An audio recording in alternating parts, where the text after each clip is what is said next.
Hello and welcome everyone. Physics second paper crash কোর্সের আজকের স্থির তড়িতের প্রথম ক্লাসে সবাইকে স্বাগত জানাচ্ছি। অলরেডি আমরা কিন্তু 5টা ক্লাসে তাপগতিবিদ্যা চ্যাপ্টারটা একদম ফুললি কমপ্লিট করে ফেলেছি। সেখানে মেডিকেল স্ট্যান্ডার্ড পড়াশোনা ছিল, ভার্সিটি স্ট্যান্ডার্ড পড়াশোনা ছিল এবং তারপরে ইঞ্জিনিয়ারিং স্ট্যান্ডার্ড পড়াশোনাও কিন্তু ছিল। আমরা অ্যাকচুয়ালি সময়টা কম নিচ্ছি, কিন্তু আসলে থিওরি কিংবা ম্যাথমেটিক্যাল প্র্যাকটিস কিন্তু কম করে করিনি। আমরা টোটাল 60 অর্থাৎ 60টা প্রবলেম সলভ করছি তাপগতিবিদ্যা থেকে। আশা করা যায় আমরা স্থির তড়িতেও ঠিক সমপরিমাণ প্রবলেমই সলভ করার চেষ্টা করব। এছাড়াও 225টা এমসিকিউ করায় দেওয়া হয়েছে তাপগতিবিদ্যাতে এবং সেই সাথে 80টা সৃজনশীল 2015 সাল থেকে শুরু করে 2024 পর্যন্ত বোর্ডে আসা সকল সৃজনশীল সমাধান করায় দেওয়া হয়েছে তাপগতিবিদ্যায়। তো স্থির তড়িতেও আমরা সেই মোটো নিয়ে আগাবো, যেন আমাদের একাডেমিক এবং অ্যাডমিশনে যতটুকু প্রয়োজন ঠিক ততটুকুই আমরা শিখে ফেলতে পারি। তো দেরি না করে আমরা স্থির তড়িৎ চ্যাপ্টারটা শুরু করে ফেলছি। আচ্ছা, স্থির তড়িৎ চ্যাপ্টারে আমরা এই যে স্থির তড়িৎ এই জিনিসটার সাথে মনে হয় না খুব বেশি পরিচিত। কি মনে হয় তোমাদের, বলো তো? অপরিচিত নাকি পরিচিত? আচ্ছা, ছোটবেলায় বন্ধুকে এই জাদু সবাই দেখাইছে, সেটা কি ছিল বলো তো? মাথায় একটু চিরুনি ঘষে অথবা প্লাস্টিকের কলম বা প্লাস্টিকের স্কেল একটু ঘষে কাগজের টুকরোগুলো ছোট ছোট করে এমন করে ধরলে কাগজের টুকরোগুলো কিছুক্ষণ কি হতো, সেই স্কেলের সাথে লেগে থাকতো, কলমের সাথে লেগে থাকতো, চিরুনির সাথে লেগে থাকতো। এই যে ফেনোমেনাটা, এই ফেনোমেনাটার মূল হোতাই কিন্তু আমাদের স্থির তড়িৎ। ওকে, তো আমরা এই থিওরিটিক্যাল আলোচনাগুলো ধীরে ধীরে সামনে করব। কেন এই ধরনের আকর্ষণগুলো হয়, তড়িৎ আহিতকরণ কি, কিভাবে চার্জের আদান প্রদান হচ্ছে, এই সকল বিষয়াদি। ঠিক আছে? আচ্ছা, তো এই যে আমি ওয়ার্ডটা বললাম চার্জ, আচ্ছা চার্জটা তাহলে কি? আমাদের স্থির তড়িতের সব কিছুই দাঁড়ায় আছে এই চার্জের উপরে, এবং এই ক্ষেত্রে চার্জকে আমরা মুভ করতে না দিয়ে চার্জকে বলি স্ট্যাটিক, মানে চার্জকে আমরা গতিশীল হইতে দিই না, কিংবা গতিশীল হলেও মানে সেটা খুবই খুবই খুবই নগণ্য পরিমাণে গতিশীল থাকে। এইরকমভাবে আমরা সব কিছু ডিল করি বলেই এই চ্যাপ্টারটার নাম আমরা দিছি স্থির তড়িৎ। চলতড়িতে আমরা কি পড়ব? চার্জের ফ্লো হবে। ঠিক আছে? তো চার্জ আসলে সেখানে একটা নির্দিষ্ট ভেলোসিটিতে চলাচল করবে, যার ফলে কারেন্ট উৎপন্ন হবে এবং সেই কারেন্ট নিয়ে আমরা ডিল করব চলতড়িতে। আর এখানে আমরা চার্জগুলোকে স্ট্যাটিক রাখি বলেই আমাদের এই চ্যাপ্টারটার নাম হচ্ছে ইলেকট্রোস্ট্যাটিক্স বা স্থির তড়িৎ। ওকে, আচ্ছা এই যে বললাম চার্জ, চার্জ জিনিসটা আসলে তাহলে কি? কি মনে হয়, চার্জ খায় না মাথায় দেয়, তাই না? যেমন আমরা মোবাইলে চার্জ দেই, এরকম ওয়ার্ডগুলো সচরাচর ডে টু ডে লাইফে ইউজ করি তো নাকি? চার্জ জিনিসটা হলো পদার্থের একটা মৌলিক ধর্ম। যেমন ভর কি একটা পদার্থের মৌলিক ধর্ম না? তাই তো? তার একটা পদার্থের উচ্চতা যদি থাকে, উচ্চতা কি, দৈর্ঘ্য প্রস্থ, এইগুলো কি তার মৌলিক ধর্ম? তেমনি একটা বস্তুর মৌলিক ধর্ম হচ্ছে চার্জ। তাহলে চার্জের সংজ্ঞা যদি চাই তাহলে আমরা বলবো যে পদার্থের বা বস্তুর মৌলিক ধর্ম হচ্ছে চার্জ, যেটার উপস্থিতির ফলে সেটা অন্য আরেকটা বস্তুকে আকর্ষণ বা বিকর্ষণ করতে পারে, বা তার নিজের মধ্যে আকর্ষণ বা বিকর্ষণ ঘটে। বিভিন্ন পার্টিকেলগুলো আছে একটা বস্তুর মধ্যে, সেই পার্টিকেলগুলো নিজেদের মধ্যে ইলেকট্রোস্ট্যাটিক ফোর্স দিয়ে আকর্ষণ বিকর্ষণ করে নিজেদেরকে স্টেবল রাখে, তাই না? আমরা জানি তো পরমাণুর গঠন অবশ্যই পড়ছি। পরমাণুতে কি থাকে? Electron, proton, neutron. কি করে? নিউট্রন হচ্ছে চার্জ নিরপেক্ষ, তাই না? সেটাকে আমরা আরেকটা টার্মে বলতে পারি নিস্তড়িত। প্রোটন ধনাত্মক চার্জযুক্ত, ইলেকট্রন ঋণাত্মক চার্জযুক্ত। এরা একে অপরকে আকর্ষণ করে ধরে রাখে বলেই আসলে বস্তু জগতে পরমাণু জিনিসটা আছে এবং আমরাও জীবিত আছি। না হলে তুমি আমি কেউই থাকতাম না, পরমাণুর স্টেবিলিটিই থাকতো না।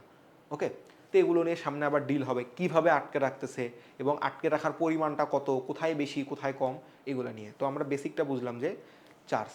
ঠিক আছে, এবার চার্জের পরিমাপ করব আমরা। তো চার্জের পরিমাপের ইউনিট একটা এসআই পদ্ধতিতে বলে থাকি, আর একটা হচ্ছে সিজিএস পদ্ধতিতে। ঠিক আছে, এসআই বা ইন্টারন্যাশনাল স্ট্যান্ডার্ড অফ ইউনিট, সেই আন্তর্জাতিক পদ্ধতিতে চার্জের একক হচ্ছে কুলম্ব। কি বললাম? কুলম্ব। বিজ্ঞানী কুলম্বের নামে তাকে কার্টেসি করে এই নামটা দেওয়া হয়েছে কুলম্ব। ঠিক আছে, এবার আর একটা নাম আছে, সেটা হচ্ছে এএস অ্যাম্পিয়ার সেকেন্ড, অ্যাম্পিয়ারও কিন্তু একটা বিজ্ঞানীর নাম। কিভাবে আসে অ্যাম্পিয়ার সেকেন্ড এটা একটু আমাদের বুঝতে হবে। দেখো আমরা নর্মালি এসএসসিতে তো চলতড়িৎ পড়ে আসছো তাই না? চলতড়িতে এইটা পড়ছো যে তড়িৎ প্রবাহ মেইনলি কি? তড়িৎ প্রবাহ হচ্ছে চার্জ প্রবাহের হার, অর্থাৎ একক সময়ে কতটুকু চার্জ প্রবাহিত হচ্ছে। আমরা এটাকে এইভাবে দিতাম না, I equal to Q by টি।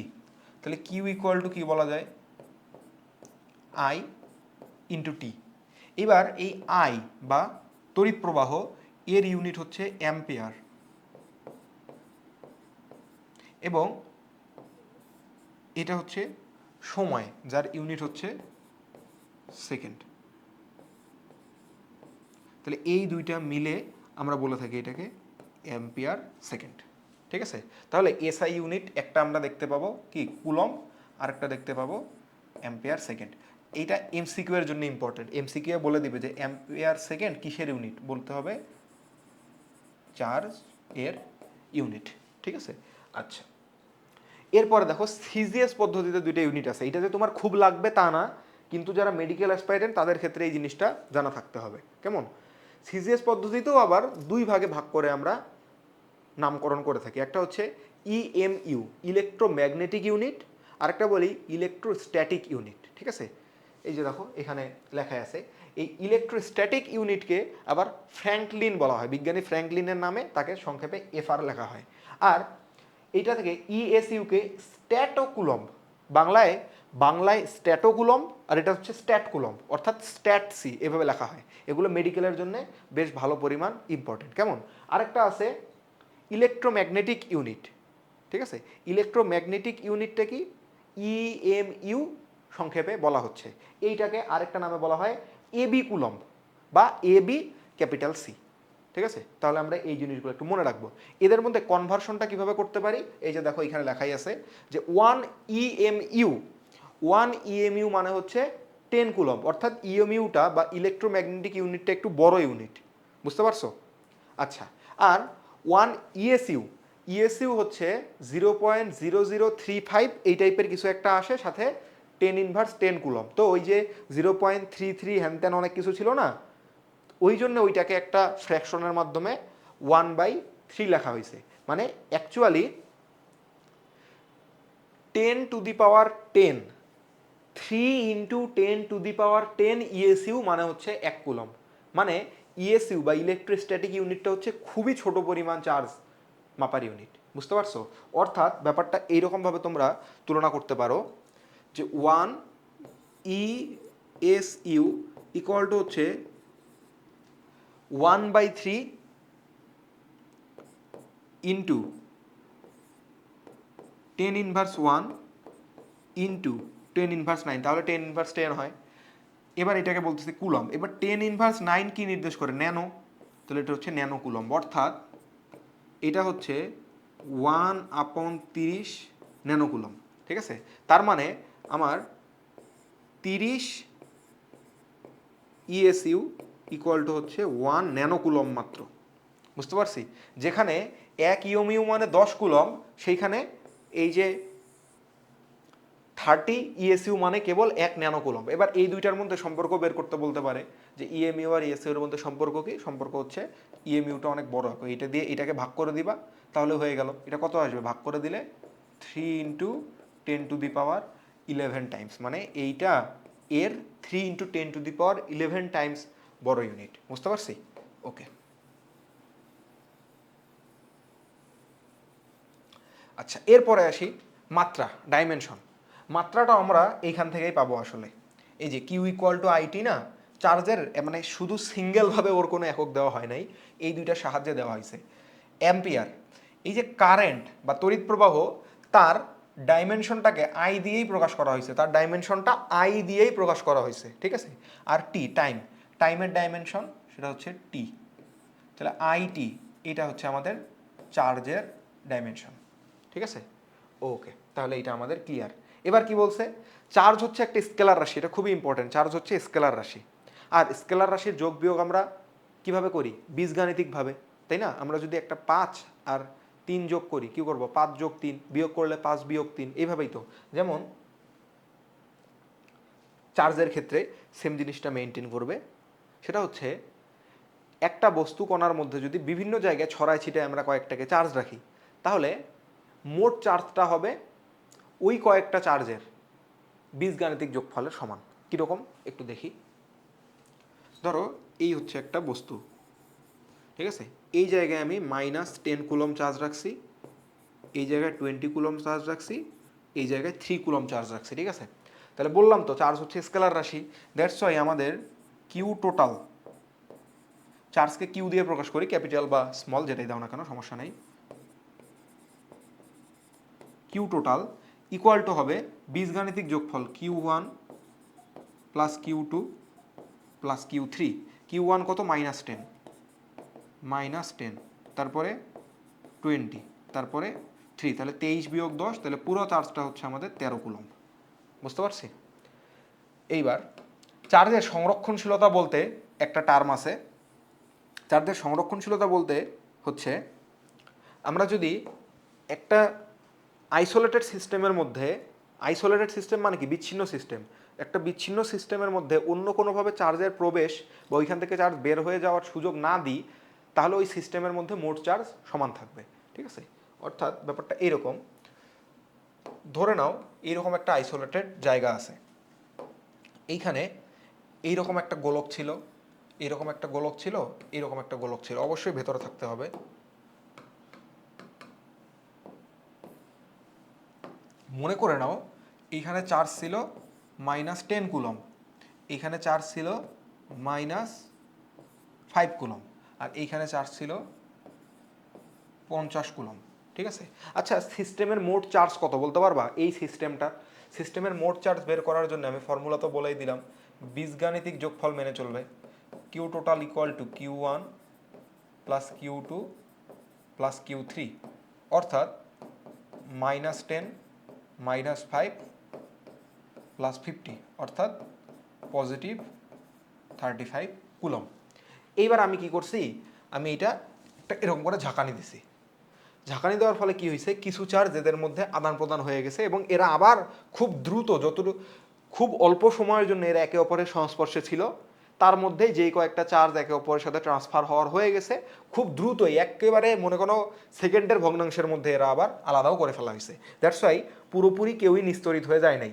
ওকে, আচ্ছা, চোখটা চুলকাচ্ছে কেন জানি। তো আমি মনে করে নিচ্ছি যে এইখান থেকে এইখানে কিছু চার্জ গেছিল, ধরলাম 3টা চার্জ গেছিল, +3 কুলম চার্জ গেছে, ঠিক আছে। +3 কুলম চার্জ গেলে এইখানকার চার্জ এবার কত হবে? -5 প্লাস 3, অর্থাৎ এটা হয়ে যাবে আমাদের -2, এটা নিউ অবস্থায়। 3টা যেহেতু চলে গেছে সেহেতু এর মধ্যে এখন কত আছে? 47। এবার এইখান থেকে এইখানেও কিছু চলে গেছে, মনে করলাম 5টা চলে গেছিল, +5 কুলম চলে গেছিল, তাহলে এর এবার কত হবে? -5 কুলম, এটা হচ্ছে নতুনটা। আর এ যেহেতু 47 থেকে 5টা চলে গেছে, তার মানে এখন বর্তমানে এর কাছে আছে কত? +42। এবার তুমি সিস্টেমের মোট চার্জ কাউন্ট করো তো, এর কাছে এবার আছে +42, এর কাছে আছে -5, আর এর কাছে আছে -2, এটা কত হচ্ছে? 7, 42 - 7 মানে 35। এটাকে আমরা বলে থাকি চার্জের সংরক্ষণশীলতা। ওকে, যে চার্জের সৃষ্টিও হবে না, ধ্বংসও হবে না, শুধু এরা ট্রান্সফার হতে পারবে। ওকে, এক জায়গা থেকে আরেক জায়গায় সঞ্চালিত হতে পারবে। এইবার আমরা একটা টার্ম পড়বো, চার্জের কোয়ান্টায়ন, ঠিক আছে। চার্জের কোয়ান্টায়নের এখানে তোমার লেখা দেখার প্রয়োজন নাই, স্লাইড তোমাদেরকে দিয়েই দেওয়া হবে। কেমন? চার্জের কোয়ান্টায়ন বোঝার আগে আমি একটু তোমাদের সাথে কেমিস্ট্রির আলাপ আলোচনা করে আসি। তোমরা অনেকেই এই জিনিসটা ভাবতা যে নেগেটিভ চার্জ মানে ওইখানে আমরা ইলেকট্রনকে নিয়ে আসছিলাম, আর পজিটিভ চার্জ মানে কি ওইখানে প্রোটনকে নিয়ে আসছি, এরকম একটা বেসিক ধারণা থাকে, তাই না? তো এইখানে কিছুটা মিস্টেক আছে, সেই মিস্টেকটা নিয়ে তোমাদের সাথে ডিল করব। হ্যাঁ, দেখো, আমরা এইখানে একটা সোডিয়ামের ওয়েফার কল্পনা করছি। হ্যাঁ, সোডিয়ামের ওয়েফার বলতে কি, যে পুরোটার মধ্যেই শুধু সোডিয়াম সোডিয়াম সোডিয়াম আছে। তো আমি সর্বপ্রথম অনেকগুলো সোডিয়ামের সাথে ডিল না করে একটা সোডিয়াম নিয়ে চিন্তা করতেছি, অনলি ওয়ান সোডিয়াম অ্যাটম।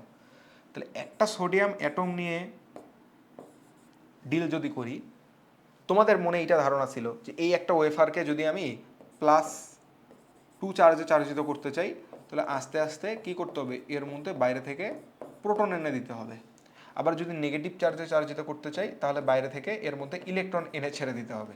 মানে ওই যে পুকুরে মাছ ছাড়ার মতো, যে পুকুরে মাছ ছেড়ে দিলাম, পুকুরটা এখন মাছে ভর্তি হয়ে গেল, তাহলে এই যে পুকুরের মধ্যে প্রোটন ছেড়ে দিলে এটা হয়ে গেল পজিটিভ চার্জে চার্জিত, আর পুকুরের মধ্যে ইলেকট্রন ছেড়ে দিলে এটা হয়ে গেল নেগেটিভ চার্জে চার্জিত। এটাই বললাম যে এইটা আমাদের মিসকনসেপশন, যেটা আমরা আজকে ক্লিয়ার করব। কেমন? একটা সোডিয়ামের কথা চিন্তা করলে এর মধ্যে দেখো তো 11টা ইলেকট্রন থাকে, তাই না? 1 2 3 4 5 6 7 8 9 10 11। আমি যদিও তারা কিভাবে বিন্যাসিত থাকে আমিও জানি ভাই, তো আমি দেখাচ্ছি জাস্ট আলাদা করে। কেমন? আর তার কেন্দ্রে, ঠিক তার কেন্দ্রে থাকে হচ্ছে প্রোটন, তাই না?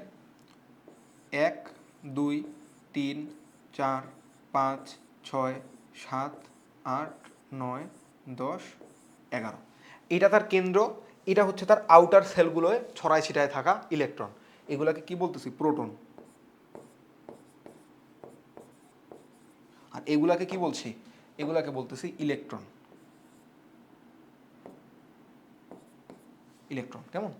ওকে, এইবার চিন্তা করো তো, 11টা প্রোটন 11টা নিউট্রন আছে।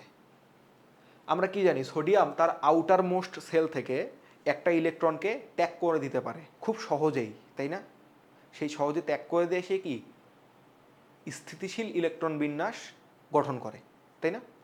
তাহলে সে যদি একটা ইলেকট্রনকে বের করে দেয়, প্রথমবার খেয়াল করে দেখো তো, প্রথম অবস্থায়, প্রাথমিক অবস্থায় একটা প্রোটনকে নালিফাই করার জন্য একটা ইলেকট্রন ছিল। এটা প্রোটনের সিরিজ, এটা ইলেকট্রনের সিরিজ। 1 2 3 4 5 6 7 8 9 10 11। এখানে 1 2 3 4 5 6 7 8 9 10 11। একজন আরেকজনকে নিষ্ক্রিয় করে রাখতে পারতো ওর ভেতরে যতক্ষণ এটা নিস্তরিত অবস্থায় ছিল। নিস্তরিত, বা এটাকে বলা হয় চার্জ নিরপেক্ষ, ওকে, বা নিউট্রাল। পরমাণুর মধ্যে ইলেকট্রন প্রোটন দুইটাই থাকে, electron negatively charged, proton positively charge, বা সার্বিকভাবে তারা কিন্তু নিউট্রাল, ওকে। আচ্ছা, এখন তুমি যদি একটা ইলেকট্রনকে এখান থেকে বাবা বের করে নিয়ে চলে যাও, এখানে বের করে নিয়ে চলে গেছো, তাহলে প্রত্যেকটা যে জোড়া গঠন করেছিল, একটা প্রোটন তার সাথে একটা ইলেকট্রন, একটা প্রোটন একটা ইলেকট্রন, একটা প্রোটন একটা ইলেকট্রন, একটা প্রোটন একটা ইলেকট্রন, এরকম করে জোড়া গঠন করেছিল, তাই না? কতগুলো জোড়া ছিল এরকম? 11টা জোড়া ছিল। একটা জোড়া এখন এরকম করে ভেঙে গেছে না? এই যে দেখো তো, এই জোড়াটা যে ছিল, এই যে এরকম জোড়া ছিল আর কি, সবুজ আর একটা লাল করে, এই জোড়াটা এখন ভেঙে গেছে, কিন্তু ভেঙে এইদিকে চলে গেছে, তাই না? তো এই জোড়াটা যেহেতু ভেঙে গেছে, তার মানে কি এইবার 10টা প্রোটনকে 10টা ইলেকট্রন নিষ্ক্রিয় করতে পারতেছে, বাট এই প্রোটনটাকে কিন্তু নিষ্ক্রিয় করার মতো কেউ নাই। আছে কি? মনে করো যে তোমার 10টা ছেলে আছে, 10টা মেয়ে আছে। প্রথমে 11টা ছেলে 11টা মেয়ে ছিল, সবাই কাপল করতেছিল যে একটা ছেলে একটা মেয়ে, একটা ছেলে একটা মেয়ে, একটা ছেলে একটা মেয়ে, একটা ছেলে একটা মেয়ে। এইবার একটা মেয়ে যখন এখান থেকে চলে যাবে তখন কি একটা ছেলে সিঙ্গেল হয়ে যাবে না? আর একটা ছেলে যখন সিঙ্গেল হয়ে যাবে তখন কি সে লাফালাফি শুরু করবে, তাই না? মানে সে কি করবে? সে নিজেকে বুঝাইতে চাবে যে কোনোভাবে ওই পরিবেশের মধ্যে অস্থিতিশীলতার সৃষ্টি করতে চাইবে, যে ভাই আমার কেউ নাই। দেখো না, তোমাদের অনেক বন্ধু বান্ধব আছে না, যে তোমরা 4-5 জন প্রেম করো, ও একা করে না, তো ওর কিন্তু নিশ্চয়ই এটা খুব ভালোভাবে বুঝাইতে চাই, ভাই আমি সিঙ্গেল, ভাই জীবনে কিছুই নেই, হুদাই টুদাই বিভিন্ন রিলস মিম এইসব শেয়ার দেয়, বুঝাইতে চাই যে আমি সিঙ্গেল, তাই না? তেমনই এখন এই প্রোটনটা যে আছে, এই প্রোটনটাও তো বুঝাইতে চাবে যে ভাই আমার সঙ্গী ইলেকট্রন যে আমাকে নিষ্ক্রিয় করতে পারে, যে আমাকে বশ করতে পারে, সেই ইলেকট্রন কিন্তু এখান থেকে গায়েব হয়ে গেছে। ও এখন এইখানে নিজের অস্তিত্ব প্রমাণ করা শুরু করবে, অর্থাৎ সে এই পুরো বস্তুটাকে বা পুরো সোডিয়ামটাকে আর কিন্তু নিস্তরিত করে রাখতে দিবে না। এই জন্যই তোমরা এইভাবে বলতা যে একটা ইলেকট্রন বের হয়ে চলে গেলে সোডিয়ামটা পজিটিভ চার্জে চার্জিত হয়ে যায়, Na+ দাও। এই Na+ বলতে কি বোঝানো হইতো? যে এইখানে আসলে একটা ইলেকট্রনের শর্টেজ আছে, ঠিক আছে? তাহলে দেখলাম যে আমরা পজিটিভলি যখন চার্জ করলাম তখন কি আমরা প্রোটনকে বাইরে থেকে এনে এর মধ্যে ছেড়ে দিলাম? প্রোটনকে এনে কি ছেড়ে দিছি যে এই প্রোটন ধুপ ছুঁ করে দিলাম, কি এরকম করে একে পজিটিভলি চার্জ করছি? না, বরঞ্চ একটা ইলেকট্রনকে এরকম করে বের করছি, যা যা যা যা যা, ইলেকট্রনকে সরাই দিছি, ঠিক আছে? ইলেকট্রনকে সরাই আমরা এই জিনিসকে পজিটিভ চার্জে চার্জিত করতে পারলাম। এবার যদি দুইটা সরাই দিতাম, এখন সোডিয়াম না চিন্তা করে তুমি অন্য কিছু চিন্তা করো, ধরো ম্যাগনেসিয়ামের কথা যদি বলি আমি, ম্যাগনেসিয়ামের মধ্যে 12টা করেছিল, তাই না? তাই এখান থেকে এখন যে আরেকটা চলে যাবে তখন এইটা কি হয়ে যাবে, ধরো ম্যাগনেসিয়াম থাকলে কি Mg++ হয়ে যাবে না? তার মানে কি দুইটার ঘাটতি আছে, তখন দুইটা প্রোটন সিঙ্গেল হয়ে যাবে এবং দুইটা প্রোটন তখন বলবে চল ভাই আমরা এখানে একটা অস্থিতিশীল পরিবেশ তৈরি করি। ওকে, তারপরে আসো, এইবার একটা ক্লোরিন নিয়ে তুমি জাস্ট চিন্তা করো, ক্লোরিন। আচ্ছা ক্লোরিন না, তুমি ফ্লোরিন নিয়ে চিন্তা করো, F, তাহলে আমার আঁকতে সুবিধা হবে আর কি। তো ফ্লোরিনের ক্ষেত্রে ইলেকট্রন কয়টা থাকে বলো দেখি?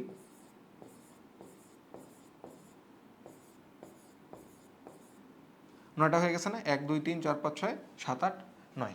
ওকে, এবার 9টা কি থাকে? 9টা থাকে প্রোটন, 1 2 3 4 5 6 7 8 9।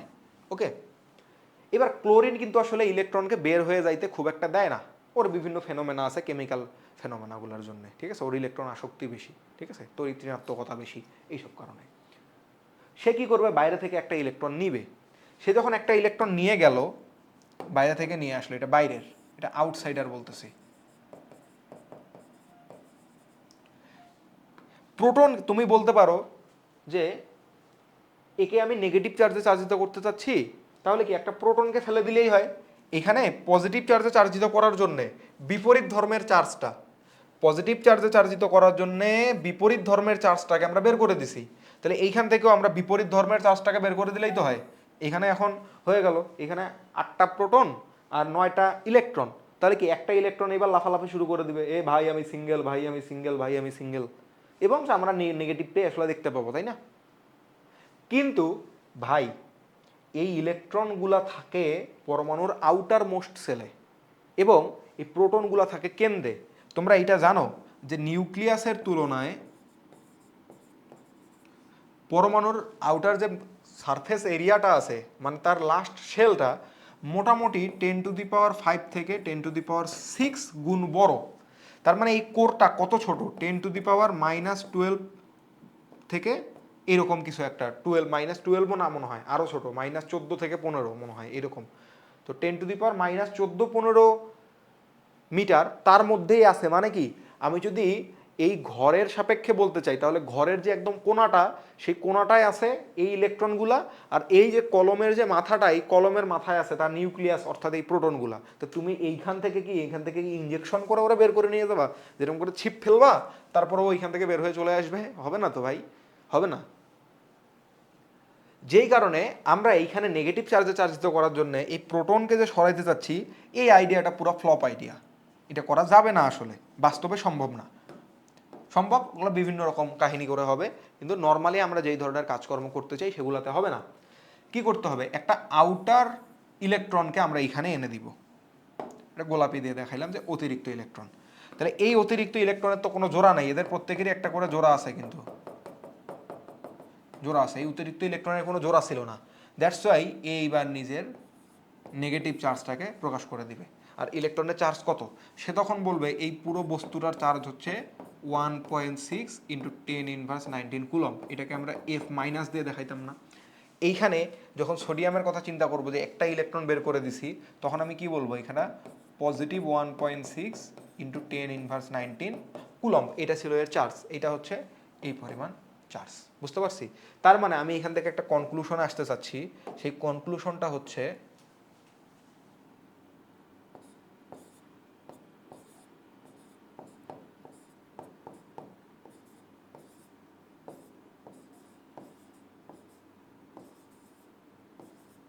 পজিটিভ চার্জ মানে হচ্ছে ল্যাকিংস অফ ইলেকট্রনস। দেখো ল্যাকিংস হয়েছে না, মানে কি ঘাটতি। তাহলে পজিটিভ চার্জ হচ্ছে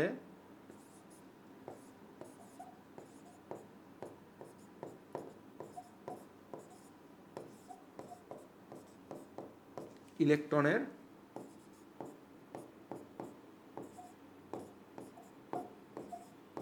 ঘাটতি। হোয়ারেস আমরা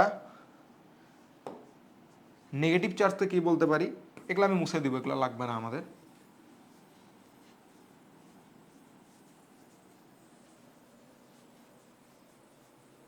এগুলো বোঝানোর জন্য ব্যবহার করছিলাম।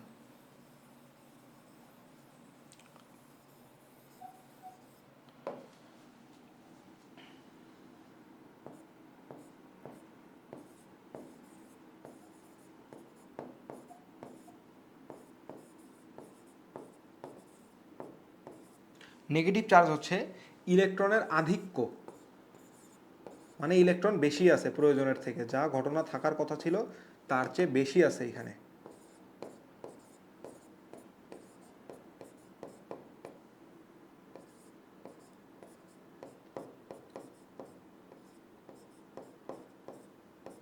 তাই আমরা প্রোটন দিয়ে কোনো কিছুকে প্রকাশ করব না।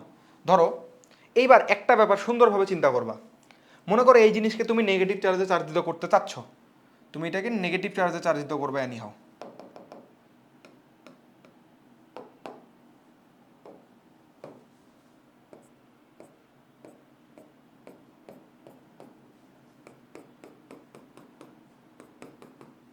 ঠিক আছে, এনিহাও নেগেটিভ চার্জে চার্জিত করবা এটারে। তাহলে এখন নেগেটিভ চার্জে চার্জিত করার জন্য কি করতে হবে বাবা? একটা একটা করে ইলেকট্রন আনতে হবে, অথবা 5টা 6টা করে ইলেকট্রন আনলা, একটা ইলেকট্রন আনলা, 2টা ইলেকট্রন আনলা, 3টা ইলেকট্রন আনলা, 4টা ইলেকট্রন আনলা, 5টা ইলেকট্রন আনলা, এইভাবেই তো নাকি? আবার যদি তুমি ধনাত্মক চার্জে চার্জিত করতে চাও,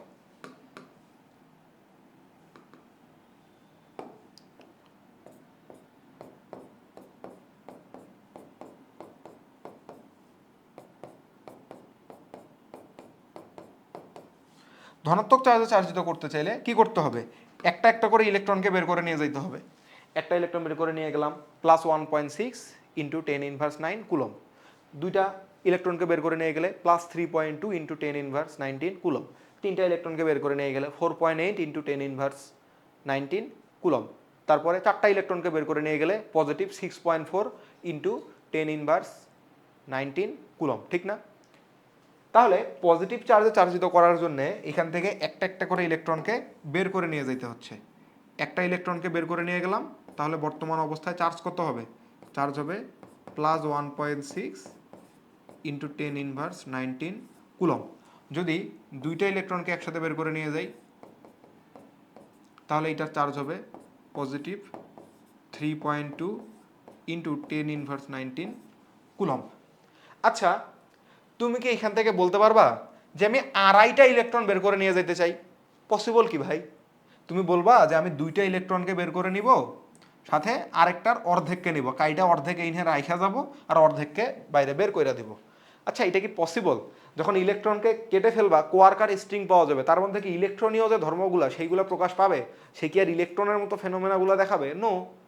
তার মানে আসলে তুমি কখনোই 4 ইন্টু 10⁻19 এই পরিমাণ চার্জে চার্জিত করতে পারবাই না। চার্জিতে এমনভাবেই করা যাবে যেন সেই চার্জের পরিমাণটা ইলেকট্রনের সংখ্যার পূর্ণ সাংখ্যিক গুণিতক হয়। কারণ তুমি তো ইলেকট্রন বের করতে চাইলে 2.5টা ইলেকট্রন, 2.75 ইলেকট্রন, 2.12 ইলেকট্রন এগুলো বের করতে পারবা না। পূর্ণ সংখ্যক ইলেকট্রন বের করা লাগবে, 1 2 3 4 ইত্যাদি। তাই পূর্ণ সংখ্যক ইলেকট্রন যখন বের করে নিয়ে যাবা, তখন নিশ্চয়ই তার চার্জগুলো ইলেকট্রনের পূর্ণ সাংখ্যিক গুণিতকই হবে, তাই না? একইভাবে তুমি যখন নেগেটিভ চার্জে চার্জিত করতে চাইবা, তখন কি হবে? নেগেটিভ চার্জে চার্জিত করতে চাইলে ইলেকট্রন এখানে আনতে হবে, তাই না? যখন তুমি একটা ইলেকট্রনকে এখানে এনে দিবা, তখন চার্জ কত হবে? চার্জ হবে -1.6 ইন্টু 10⁻19 কুলম। যখন 2টা ইলেকট্রনকে একসাথে এনে দিবা, তখন চার্জটা কত হয়ে যাবে? -3.2 ইন্টু 10⁻19 কুলম। তুমি কখনোই 2.5টা ইলেকট্রনের সমপরিমাণ চার্জ এখানে আনতে পারবা না, কারণ 2.5টা ইলেকট্রন আনাই পসিবল না। বুঝতে পারছি? এই জন্যেই প্রকৃতির কোনো বস্তুর চার্জ ইলেকট্রনের ভগ্নাংশের গুণিতক হইতে পারবে না। বুঝতে পারতেছো? এই যে Q=NE বলতেছি এটাকে আমরা, যেখানে n হচ্ছে একটা পূর্ণ সংখ্যা। তুমি একটা বস্তুকে চার্জিত করতে পারবা, কিন্তু ইলেকট্রনের পূর্ণ সাংখ্যিক গুণিতকের সমান হইতে হবে সেই চার্জটাকে। কারণ তুমি তো 2.5 ইলেকট্রন করতে পারো না, 2.5 ইলেকট্রন বেরো করে নিয়ে যেতে পারো না, 2.5 ইলেকট্রন নামায়ও নিয়ে আসতে পারো না। বুঝতে পারছি? এইবার প্লাস মাইনাস কেন দিছি? কারণ যখন আমরা বের করে নিয়ে যাব, তখন কি হবে, ধনাত্মক চার্জে চার্জিত হবে, +1 +2 +3 +4 ইত্যাদি। আবার যখন নিয়ে আসবো ভেতরে ইলেকট্রনকে, ওর মধ্যে এনে ছেড়ে দিব, তখন কি নেগেটিভ চার্জে চার্জিত হবে। আমাদের এখানে মনে রাখা লাগবে, এখানে ইলেকট্রন বলতে যে -1.6 এটা বুঝাইতেছি তা না, এটা নর্মালি একটা সংখ্যা বোঝাচ্ছে 1.6 × 10⁻19 কুলম্ব। অর্থাৎ বস্তুর, যে কোনো বস্তুর চার্জ অবশ্যই এই ইলেকট্রনের চার্জের সংখ্যাটার, চার্জের মানের পূর্ণসংখ্যক গুণিত হইতে হবে। তুমি প্রোটনেরও বলতে পারতা, কারণ প্রোটনেরও চার্জ এই মানটা সেম, পজিটিভ হয়। কিন্তু কেন বলি না, কারণ আমরা তো আসলে আনা নেওয়া ইলেকট্রনকেই করি, প্রোটনকে করি না, এই আর কি, আর কিছুই না। আশা করি এটা একদমই তোমাদের ক্লিয়ার। ওকে, এবার তাহলে এই কোশ্চেনটা দেখো, চার্জের কোয়ান্টায়ন অনুসারে একটি চার্জিত বস্তুতে চার্জের পরিমাণ নিচের কোনটি হতে পারে না। প্রথমটা খেয়াল করো, -1.6 × 10⁻19 কুলম্ব। কিভাবে চেক করবা, দেখো প্রতিটার তুমি এন এর মানটা বের করার চেষ্টা করবা। দেওয়া আছে কিউ ইকুয়াল টু, বা আমি বলতেছি এটাকে Q1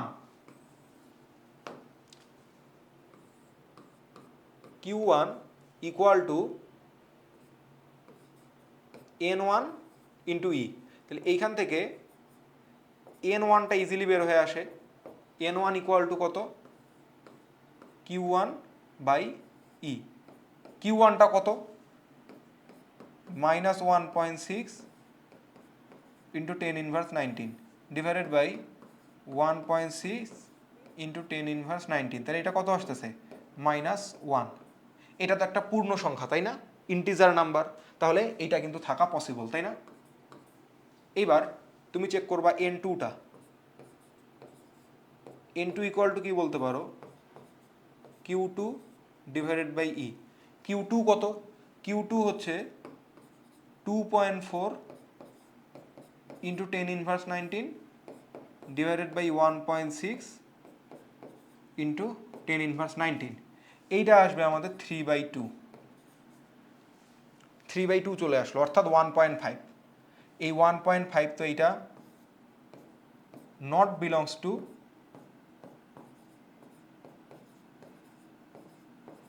ইন্টিজার নাম্বার। তার মানে আমাদের এই চার্জটা কখনোই থাকতে পারবে না, ঠিক আছে। নর্মালি আমরা 3-4টা মনে রাখতে পারি যে কি কি পারবে। সেটা হচ্ছে 1.6, 3.2, 4.8, 6.4, 8.0, তারপর 9.6, এইগুলা, এই কয়েকটা চেক করলে আমরা এমসিকিউ কিন্তু ইজিলি সলভ করে ফেলতে পারবো। তার মানে থাকতে পারবে না কোনটা, এই যে এইটা, এন এর মান এইটা হওয়া পসিবল না, এন এর মান পূর্ণ সংখ্যা হওয়া লাগবে। তাহলে আমাদের সঠিক উত্তর হচ্ছে খ নাম্বারটা। বুঝতে পারবো তো নাকি, কোথায় দেখাই দেবো, এই যে দিলাম। ওকে, আশা করি ক্লিয়ার। এখন এইটাকে, এই যে কোয়ান্টায়ন বা ইংলিশে কোয়ান্টাইজেশন কেন বলা হচ্ছে, কারণ কোয়ান্টাম মানে হচ্ছে পূর্ণ সংখ্যা। ওকে, মানে পূর্ণ বুঝাইতে এই ওয়ার্ডটা ইউজ করা হচ্ছে। এরপরে আসো আমাদের সবচেয়ে হট টপিক, যেই জিনিসটার উপরে পুরো চ্যাপ্টারটা দাঁড়ায় আছে, সেটাই হচ্ছে কুলম্বের সূত্র। এই ক্ষেত্রে কিছু জিনিস মনে রাখার আছে, যে কুলম্বের সূত্র অলওয়েজ বিন্দু বস্তুর জন্য কাজ করে। বিন্দু বস্তু বলতে, বিন্দু বস্তু না অ্যাকচুয়ালি, বিন্দু চার্জ, ঠিক আছে, পয়েন্ট চার্জ। তো পয়েন্ট চার্জ কাদেরকে বলে, এই সংজ্ঞা যদি চায়, যেই সকল চার্জের মধ্যবর্তী দূরত্বের তুলনায় তাদের নিজের ব্যাসার্ধ অতি নগণ্য, সেটাই হচ্ছে বিন্দু চার্জ। অর্থাৎ একটা চার্জ হচ্ছে আমাদের এইরকম একটা চার্জ যার ব্যাসার্ধ হচ্ছে 10 মিটার, হইলো এটা 10 মিটার, হ্যাঁ। আরেকটা চার্জ আছে ব্যাসার্ধ হচ্ছে 20 মিটার, কিন্তু এদের মধ্যবর্তী দূরত্ব হচ্ছে 500 কিলোমিটার। এই চার্জ দুইটার মধ্যবর্তী দূরত্ব 500 কিলোমিটার। তাহলে 500 কিলোমিটারের তুলনায় এই 10 মিটার আর 20 মিটার নগণ্য না, 500 বা 5000 কিলোমিটারের কাছে অবভিয়াসলি নগণ্য। দ্যাটস ওয়াই আমরা তখন এইগুলাকে বিন্দু চার্জ হিসেবে ট্রিট করতে পারবো। তাহলে আমাদের সংজ্ঞাটা এইরকম হবে, বিন্দু চার্জ মানে এই যে ছোট চার্জ, ব্যাপারটা তা না। বলবা যে যে সকল চার্জের, আমরা দুইটা চার্জ নিয়ে কুলম্বের সূত্রে ডিল করি, তো যদি দুটি চার্জের মধ্যবর্তী দূরত্বের তুলনায় তাদের নিজের ব্যাসার্ধ নগণ্য হয় বা অতি ক্ষুদ্র হয়, তাহলে সেই ক্ষেত্রে আমরা ওই দুইটা চার্জকে বিন্দু চার্জ হিসেবে ট্রিট করতে পারবো, ঠিক আছে। ওকে, আচ্ছা, এবার কুলম্বের সূত্রটা কি ছিল? ওই একটা মিম তোমরা সবাই দেখছো কিন্তু, ওই যে কেউ একজন লিখতেছে আর মিস্টার বিন এইরকম করে দেখতেছে। তো জিনিসটা ছিল কি, এই যে নিউটনের গ্রাভিটির সূত্র, গ্রাভিটির সূত্র কি ছিল? F G equal to G m1 m2 by R square. সেইটা দেখেই অ্যাকচুয়ালি এই কুলম্বের সূত্র সেটা আসছিল কে Q1 Q2 by R square. এই তো, কিন্তু আসলে কিন্তু ঘটনা তা না, দুইজনে পরীক্ষা নিরীক্ষার মাধ্যমে এইগুলোতে আসছে। বিজ্ঞানী কুলম্ব এটার একটা পরীক্ষাও করছিল, পরীক্ষার সেট আপটা এরকম ছিল যে এইখানে একটা দণ্ড রাখছিল, এর উপর আরেকটা মুভেবল দণ্ড রাখছিল, এবার এর মধ্যে একটা চার্জ ঝুলানো ছিল, আর এইখানে ছিল একটা স্ট্যাটিক চার্জ। তো সে যখন এইখানে এইরকম করে রাখতেছিল, এই জিনিসে চার্জ দিয়ে দিয়ে দেখতেছিল যে কতটুকু দূরে সরাইলে কতটা দূরে ঠেলতেছে, তারপরে কাছে আনলে কেমন হচ্ছে, চার্জ আরও বাড়াই দিলে কি হচ্ছে। এইসব পরীক্ষা নিরীক্ষা থেকেই সে আসলে ডিসিশনে আসছিল যে বলের মানটা হবে চার্জ দ্বয়ের গুণফলের সমানুপাতিক আর দূরত্বের বর্গের ব্যস্তানুপাতিক। ওই যে একটা লোকটার নাম মনে নাই, তোমরা ইউটিউবে ভিডিও দেখছো, দুইটি বিন্দু আধানের আকর্ষণ বা বিকর্ষণ আধান দ্বয়ের গুণফলের সমানুপাতিক আর তাদের দূরত্বের বর্গের ব্যস্তানুপাতিক। তো ওইটা কিন্তু দেখে থাকার কথা, ঠিক আছে? তো এইটাই হচ্ছে সেই জিনিস যে দুইটি চার্জের মধ্যবর্তী দুটি বিন্দু চার্জ, অবভিয়াসলি বিন্দু চার্জটা মেনশন করা লাগবে, যে বিন্দু চার্জের মধ্যবর্তী আকর্ষণ বা বিকর্ষণ বলের মান কি, তাদের মানের গুণফলের সমানুপাতিক এবং দূরত্বের বর্গের ব্যস্তানুপাতিক। এবং অবভিয়াসলি নিউটনের সূত্রের ক্ষেত্রে যেমন ছিল যে ওই মহাকর্ষ বলটা কেন্দ্র সংযোজক সরলরেখা বরাবর ক্রিয়া করবে, তেমনই এইখানে চার্জ দ্বয়ের কেন্দ্র সংযোজক সরলরেখা বরাবর এই কুলম্ব বলটা বা স্থির তড়িৎ বলটা কাজ করবে। কেমন? এবং এইখানে আরেকটা গুরুত্বপূর্ণ ব্যাপার আছে, সেটা হচ্ছে মহাকর্ষ বল, মানে নিউটনের যে সূত্রটা আছে মহাকর্ষ সূত্র, সেখানে যে মহাকর্ষ বলের কথা বলা হয়েছে সেটা সবসময় আকর্ষণধর্মী, অর্থাৎ দুইটা ভর পরস্পরকে অলওয়েজ আকর্ষণ করবে। কিন্তু এই কুলম্ব বলটা আকর্ষণ ধর্মীয় হতে পারে, বিকর্ষণ ধর্মীয় হতে পারে। যদি চার্জ দুইটা সমধর্মী হয়, অর্থাৎ দুইটাই পজিটিভ কিংবা দুইটাই নেগেটিভ, তাহলে সেইখানে ঘটবে বিকর্ষণ, ঠিক আছে? আর যখন একটা চার্জ পজিটিভ আর একটা চার্জ হবে নেগেটিভ, তখন এদের মধ্যে ঘটবে আকর্ষণ। ওকে, ডান। এইবার এইখানে সবচেয়ে গুরুত্বপূর্ণ জিনিস হচ্ছে, আমরা কি বলতেছিলাম যে F proportional to Q1 Q2, আবার F proportional to 1/r square. আর মানে তাদের মধ্যবর্তী দূরত্ব, এই যে দুইটা বিন্দু আধান রাখা আছে Q1 Q2 যাদের চার্জের মান। এবার আমরা কি বলতে পারি, F proportional to Q1 Q2 divided by R square, তাই না? এবার এইখানে প্রপোর্শনালিটিটা উঠাই দিয়ে আমরা যদি ইকুয়েশন লিখতে চাই, তখন আমরা কি লিখতে পারি? সমীকরণ লিখতে গেলে আমাদের লিখতে হবে এফ ইকুয়াল টু একটা কনস্ট্যান্টের অবতারণা করতে হয়, সেই কনস্ট্যান্টটাকে আমরা বলি কুলম্বের ধ্রুবক। এই কেটাকে বলতেছি কুলম্বের ধ্রুবক। তাহলে কে Q1 Q2 by R square. এবার এই কেটাকে বলা হয় 1/4 পাই এপসাইলন। এই জিনিসের নাম হচ্ছে এপসাইলন, এপসাইলন, ঠিক আছে? তো এটাকে বলা হচ্ছে কে এর মানটা 1/4 পাই এপসাইলন। কে কে বলা হয় কুলম্বের ধ্রুবক, আর এপসাইলনকে বলা হয় মাধ্যমের তড়িৎ ভেদনযোগ্যতা, ঠিক আছে? মাধ্যমের তড়িৎ ভেদনযোগ্যতা, ঠিক আছে? এইবার একটা ব্যাপার খেয়াল করো, ওই যে বলতেছে মাধ্যমের তড়িৎ ভেদনযোগ্যতা, তার মানে কি এই কুলম্ব বলটা মাধ্যমের উপর ডিপেন্ড করে?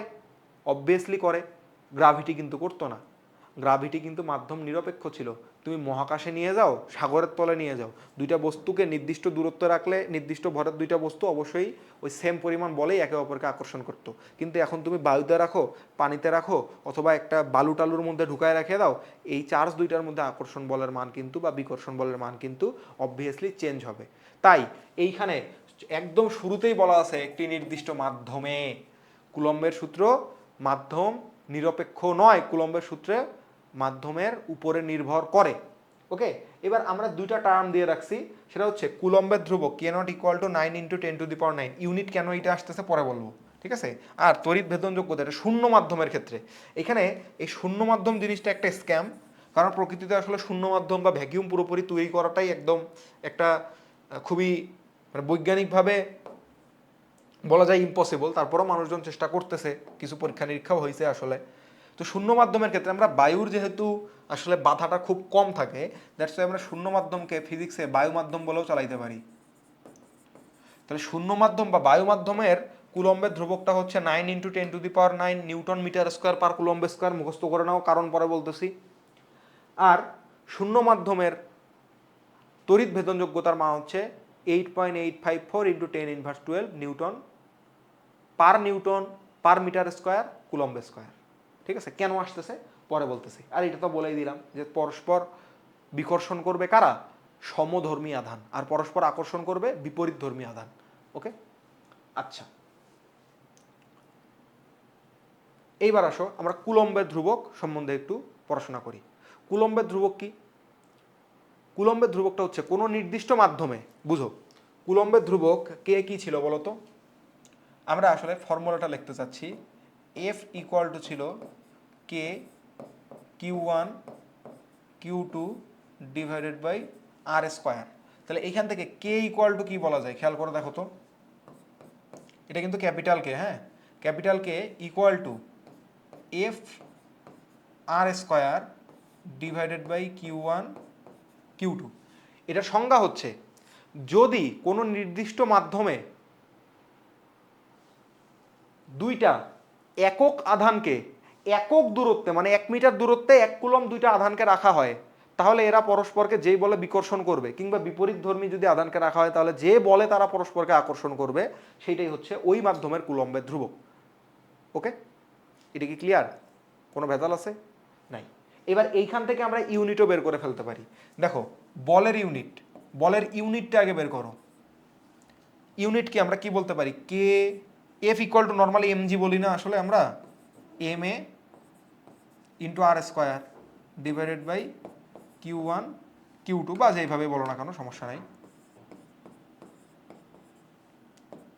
খেয়াল করে দেখো এম এর ইউনিট কি, কেজি, তাই না?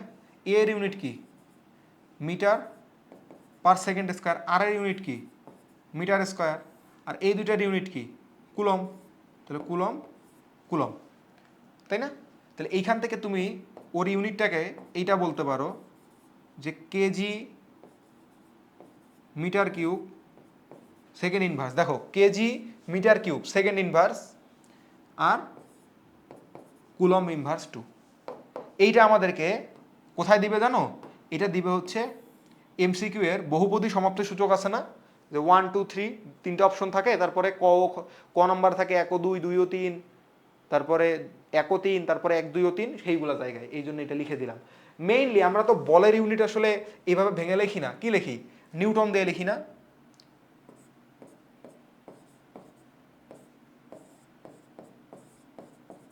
তাহলে আমরা এইখান থেকে আরেকটা বলতে পারি যে উপরে থাকবে নিউটন মিটার স্কোয়ার আর নিচে কুলম্ব স্কোয়ার। তাই আমরা এর ইউনিটটাকে এইভাবে বলতে পারি যে newton metre square per coulomb square. কেমন? ওকে, এইবার এর মাত্রাটা আমরা দেখব। কেমন? এর মাত্রা লেখার জন্য সবগুলোর মাত্রা এখান থেকে লেখার চেষ্টা করো।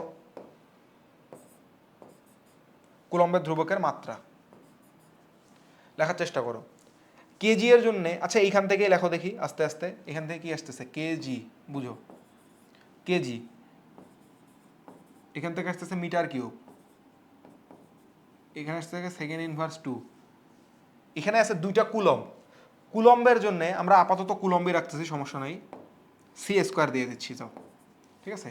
মাত্রায় যখন শিফট করতে চাইব, কেজি এর জন্য কেজি এর ইকুইভ্যালেন্ট মাত্রাটা কি আসে, কেজি আসে ভরের জন্য অর্থাৎ মাস এম, মিটার দৈর্ঘ্যের ইউনিট এল কিউব, এটা কি এস আসে টাইমের জন্য সময়, তাহলে টি ইনভার্স 2।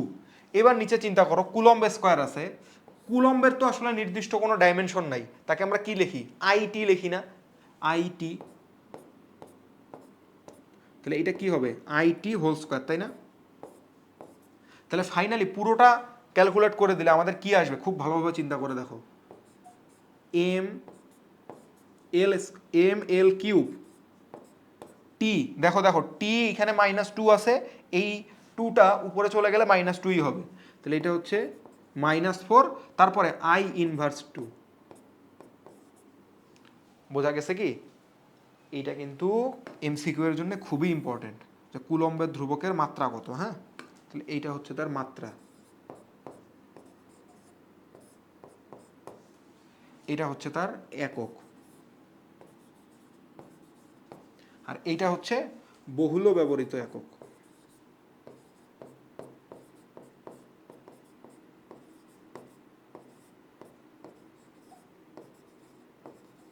মানে সবসময় এটাই ব্যবহার হইতে দেখব।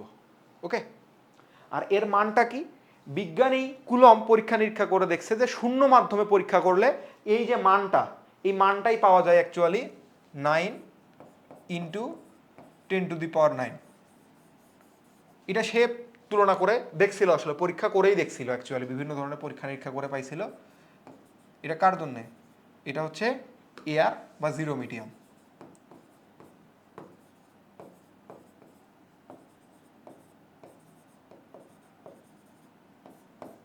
এয়ার বা জিরো মিডিয়ামে, কেমন? আচ্ছা, ডান এটা। এরপরে আমরা দেখব হচ্ছে আপেক্ষিক তড়িৎ ভেদনযোগ্যতা। আগে তড়িৎ ভেদনযোগ্যতা সম্বন্ধে একটু পড়া দরকার ছিল। দেখো, তড়িৎ ভেদনযোগ্যতা সম্বন্ধে একটা স্লাইড রাখা দরকার ছিল। এখানে কুলম্বের ধ্রুবক রাখছি, তড়িৎ ভেদনযোগ্যতা রাখিনি। আচ্ছা, তা আমরা একটু তড়িৎ ভেদনযোগ্যতা দেখে আসি। তড়িৎ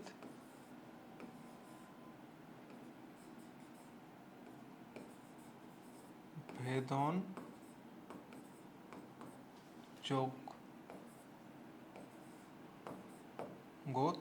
ঠিক আছে? এটা হচ্ছে আমাদের এপসাইলন।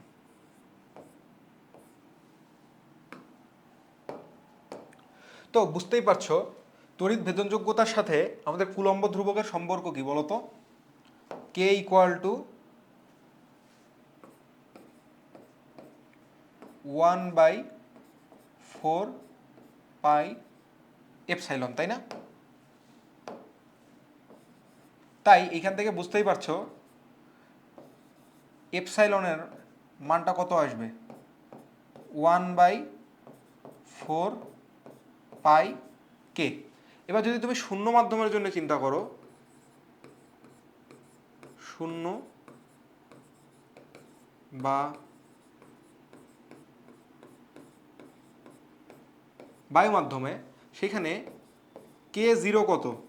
9 ইন্টু 10⁹9, তাই তো? ইউনিট কি ছিল? Newton metre square per coulomb square, তাই না? তাহলে এইবার তুমি যদি শূন্য মাধ্যমের ভেদনযোগ্যতা বের করতে চাও, কি বসাবা? 4 ইন্টু 3.1416 ইন্টু 9 ইন্টু 10⁹9, এবং এইখানে আমাদের ইউনিটটা এই জিনিসটা নিচে আছে বাবা, তাহলে এইটা কি হয়ে যাবে? এই ইউনিটটা উপরে চলে গেলে আমাদের ইউনিট কত আসবে? ইউনিটটাকে ভালোভাবে চিন্তা করে নাও। Per newton per metre square coulomb square, তাই না? এই জিনিসকে এইভাবে লেখা হয়, coulomb square per newton per metre square, অথবা এইরকম দিয়েও লেখা হয়। ওকে, অথবা এইরকম দিয়ে coulomb square newton metre square, এটা দিয়ে এরকম দাগ দেওয়া থাকে। তো বুঝতে পারবা তোমরা, এটা নিয়ে আসলে বোঝার সমস্যা নাই কোনো। আর এই মানটা ক্যালকুলেটরে টিপলেই পেয়ে যাবা 8.854 ইন্টু 10⁻12। ওকে, দেখো একবার চেক করে দেখো। এই যে ক্যালকুলেটর নিবা, 1/4 পাই 3.1416 ইন্টু 9 ইন্টু 10⁹9, এই যে 4.854। এটা 4.84 আসছে, বাট আমরা ইউজ করি হচ্ছে 8.854, এরকম ইন্টু 10⁻12। ওকে, আচ্ছা, তাহলে এইটা হচ্ছে আমাদের কিন্তু একক। হ্যাঁ, এটা হচ্ছে এর বহুল ব্যবহৃত একক।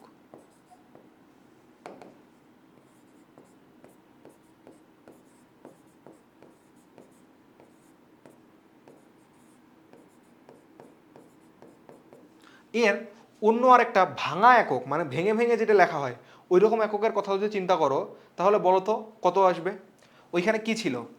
কে এর জন্য আসতো এম, এল কিউব, তারপরে টি ইনভার্স 2, তারপরে ছিল কুলম্ব ইনভার্স 2। এই যে দেখো, এই যে সরি কি লিখলাম, এম কেন লিখছি এখানে, এটা তো আমি মাত্রাগুলা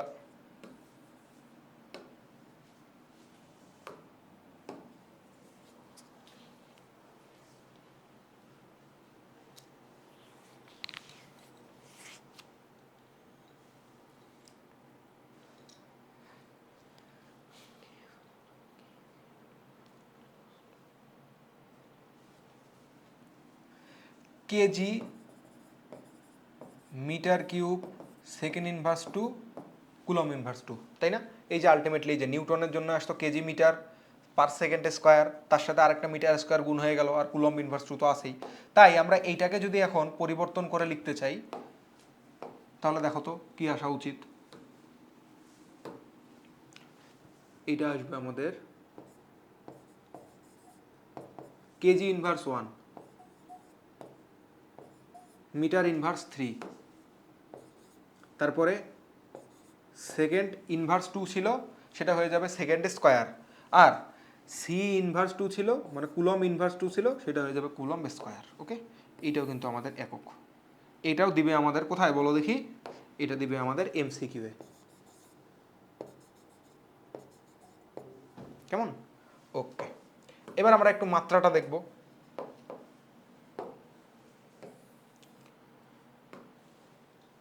আগেরটা এখানে এককের মাত্রা আলাদা করে দেখাই নেই। ওকে, তাহলে এইখান থেকে আমরা কিন্তু সুন্দর করে মাত্রাটা লিখে ফেলতে পারি। দেখো এই জায়গা থেকে কিভাবে লিখবো, কেজি ইনভার্স 1, তার মানে মাত্রাগুলো আমাদের আসবে এম ইনভার্স 1, তারপরে এল ইনভার্স 3, তারপরে আসবে টি ইনভার্স 2, আর এখানে দেখো কুলম্ব স্কোয়ার, কুলম্ব মানে কি আইটি, তাহলে আইটি স্কোয়ার, এটা ইনভার্স 2 না স্কোয়ার, তাহলে আই স্কোয়ার টি স্কোয়ার, ব্যাপারটা খেয়াল করছো, আই স্কোয়ার টি স্কোয়ার। তাহলে আলটিমেটলি এইখান থেকে আমরা একত্র করে এইটা লিখতে পারি যে M inverse L inverse 3 T to the power 4 I square. এটাই হচ্ছে আমাদের তড়িৎ ভেদনযোগ্যতার মাত্রা। ঠিক আছে, আচ্ছা এটাকে আমরা এরকম করেও লিখতে পারি, এরকম করে। ঠিক আছে, আচ্ছা চিহ্নটার নাম তো বলেই দিছি, এপসাইলন, তাই না? আগেরটার সাথে মিলায় দেখো, এখানে ছিল কি এম এল কিউব, ওইখানে হয়েছে এম ইনভার্স এল ইনভার্স 3, টি এর পাওয়ার ছিল -4, ওইখানে হয়েছে +4, আই এর পাওয়ার -2, ওইখানে হয়ে গেছে +2, কারণ ওই যে দুইটা পরস্পরের অপোজিট, এই জন্যই। ঠিক আছে, গুণাত্মক বিপরীত আর কি। ঠিক আছে, এইবার আমরা দেখব হচ্ছে আপেক্ষিক তড়িৎ ভেদনযোগ্যতা।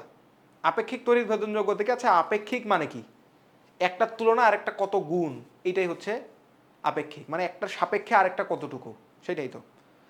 তাহলে এটা সংজ্ঞা হচ্ছে কোনো মাধ্যমের তড়িৎ ভেদনযোগ্যতা শূন্য মাধ্যমের তড়িৎ ভেদনযোগ্যতা, অর্থাৎ 8.854 × 10⁻12 per newton per metre square coulomb square, এইটার তুলনায় কত গুণ, সেইটাই হইতেছে ওই মাধ্যমের আপেক্ষিক তড়িৎ ভেদনযোগ্যতা। বুঝতে পারছি? তাহলে এই জিনিসকে আরেকভাবে প্রকাশ করা যায়, সেটা হচ্ছে শুধু আর দিয়ে, শুধু আর দিয়ে, শুধু স্মল আর দিয়ে, আবার স্মল কে দিয়েও প্রকাশ করা যায়। তোমরা দেখবা সামনে স্মল কে দিয়ে প্রকাশ করছে, ওর আরেকটা নাম আছে পরাবৈদ্যুতিক ধ্রুবক, ডাইইলেকট্রিক কনস্ট্যান্ট। একই জিনিসের নাম রিলেটিভ পারমিটিভিটি, তড়িৎ ভেদনযোগ্যতা হচ্ছে পারমিটিভিটি। ঠিক আছে, আর ওইটাকে আরেকবার বলা হয় ডাইইলেকট্রিক কনস্ট্যান্ট, সেম জিনিস, কে এপসাইলন আর, শুধু আর, সেম জিনিস। ওকে, আচ্ছা এবার আরও কিছু জিনিস লেখা আছে যে F0/F, K0/K, এইগুলা কেমনে হয়েছে, সেটা হচ্ছে সুন্দর করে খেয়াল করো। ধরে নাও আমি এই দুইটা চার্জকেই Q1 Q2 রেখে ডি দূরত্বে রাখছি, আমি শুধু মাধ্যমটা চেঞ্জ করে দিছি, অর্থাৎ প্রথমে শূন্য মাধ্যমে ছিল, পরের বার অন্য কোনো মাধ্যমে নিয়ে গেছি। তাহলে এইখানে যে চেঞ্জটা আসবে, প্রথমবার F1 ইকুয়াল টু, বা এটাকে F বললাম, 1/F0 বলতেছি 1/4πε0 Q1 Q2/r²। পরের বার নিয়ে গেছি আমি হচ্ছে কোথায় বলো তো, পরের বার নিয়ে গেছি অন্য কোনো মাধ্যমে, সেই অন্য কোনো মাধ্যমে গিয়ে হয়েছে 1/4πε Q1 Q2/r²। এইবার আমি যখন এই F0 কে F দিয়ে ভাগ করব কি হবে দেখো তো, F0/F, দেখো এইটা পুরোপুরি কাটা যাবে, 4π কাটা যাবে। আমি কি বলতেছি, F0/F, তার মানে আমার উপরে কি থাকবে 1/ε0, এই যে থাকলো 1/ε0, নিচে কি থাকবে 1/ε, তারপরে কি এটা হয়ে যাবে ε/ε0। আচ্ছা এইটাই আমাদের কি ছিল εr বা রিলেটিভ পারমিটিভিটি, ঠিক না? তাহলে এই εrটা আমরা কিভাবে পাই, যদি আমাদের শূন্য মাধ্যমের বল অন্য কোনো মাধ্যমের বলের তুলনায় কত গুণ, সেইটাই হচ্ছে ওই মাধ্যমের আপেক্ষিক তড়িৎ ভেদনযোগ্যতা। আরেকভাবে দেওয়া যায়, আমি তো এটা বুঝি যে F প্রপোর্শনাল টু কে, কে মানে কুলম্বের ধ্রুবক, তাই না? এটা ক্যাপিটাল কে এরটা, এই স্মল কে না। তাহলে আমরা এটাও বলতে পারি যে F0 proportional to K naught আর F প্রপোর্শনাল টু কে, তার মানে আমাদের এই εr এর আরেকটা ফর্মুলাও দাঁড়ায় K0/K। শূন্য মাধ্যমের কুলম্বের ধ্রুবক অন্য কোনো মাধ্যমের কুলম্বের ধ্রুবকের তুলনায় কত গুণ, সেইটাই হচ্ছে ওই মাধ্যমের আপেক্ষিক তড়িৎ ভেদনযোগ্যতার মান। ওকে, আশা করি এটা তোমাদের কাছে একদম ক্লিয়ার। ওকে, এইটা আমাদের কেন লাগে? এইটা আমাদের লাগে হচ্ছে কুলম্বের যে বল, সেই বল বের করার জন্যে।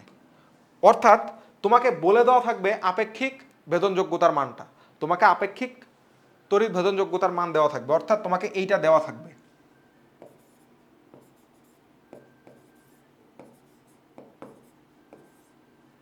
দেওয়া থাকবে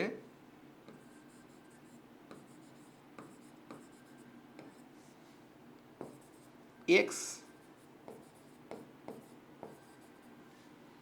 ভালো করে লিখি একটু,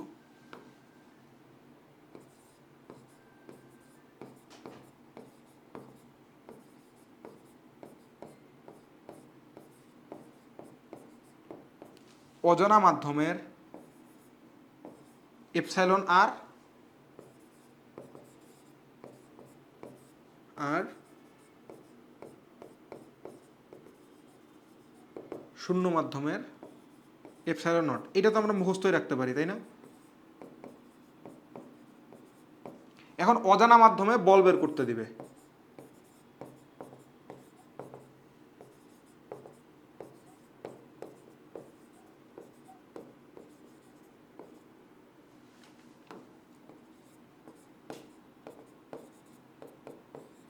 Fx ইকুয়াল টু হোয়াট? আচ্ছা আমরা যদি Fx বের করতে যাই, আমাদের অ্যাকচুয়ালি ফর্মুলাটা কি অ্যাপ্লাই হবে বলো তো?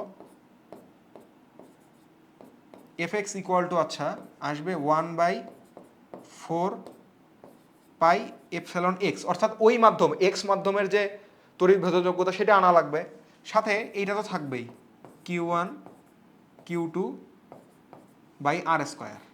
এটার তো কোনো মিস নেই। এই এপসাইলন এক্সটা কীভাবে বের করা যাবে?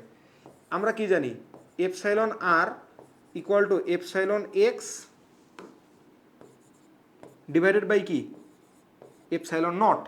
তাই এই যে এপসাইলন এক্স ইকুয়াল টু কি বলা যায়, epsilon R into epsilon naught. এই জিনিসকে এইভাবে বলা যায় শুধু আর এপসাইলন নট, বা এটা কিন্তু অবশ্যই স্মল কে, এটা স্মল কে, হ্যাঁ এই কে আমি লিখতেছি স্মল লেটারে কে, কেমন? আর কুলম্বের ধ্রুবক ছিল ক্যাপিটাল লেটারে কে। তাহলে এইখান থেকে সুন্দর করে এই এফ এর মান অ্যাকচুয়ালি বলা যায়, এক্স আর লিখতেছি না, 4πε0 ছোট হাতের কে ইন্টু Q1 Q2/r²। এখানে উপরে থাকবে 1।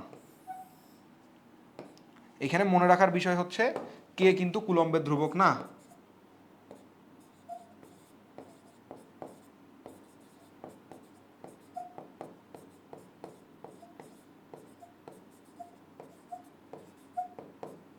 কুলম্বের ধ্রুবক নয়। ওকে, আচ্ছা কে এর মান দেওয়া আছে, এনিহাউ কে এর মান বা এপসাইলন আর এর মান এটা দেওয়া আছে, হ্যাঁ। এর সাপেক্ষে আমরা নির্ণয় করব অ্যাকচুয়ালি, ঠিক আছে? তো আশা করি এটা কিন্তু তোমাদের কাছে খুবই প্রিসাইসলি কমপ্লিট হয়ে গেল। আচ্ছা, এইবার আসো কুলম্বের সূত্রের ভেক্টর রূপটা দেখে আসি। আচ্ছা, বল তো আসলে ভেক্টর, তাই বলকে তো ভেক্টর রূপে প্রকাশ করা উচিত। আমরা তো মান নিয়ে ডিল করলাম এতক্ষণ। মানটা কত? মান ছিল আমাদের F equal to K Q one Q two by R square. এখন আমরা ডিরেকশনটা জানতে চাই।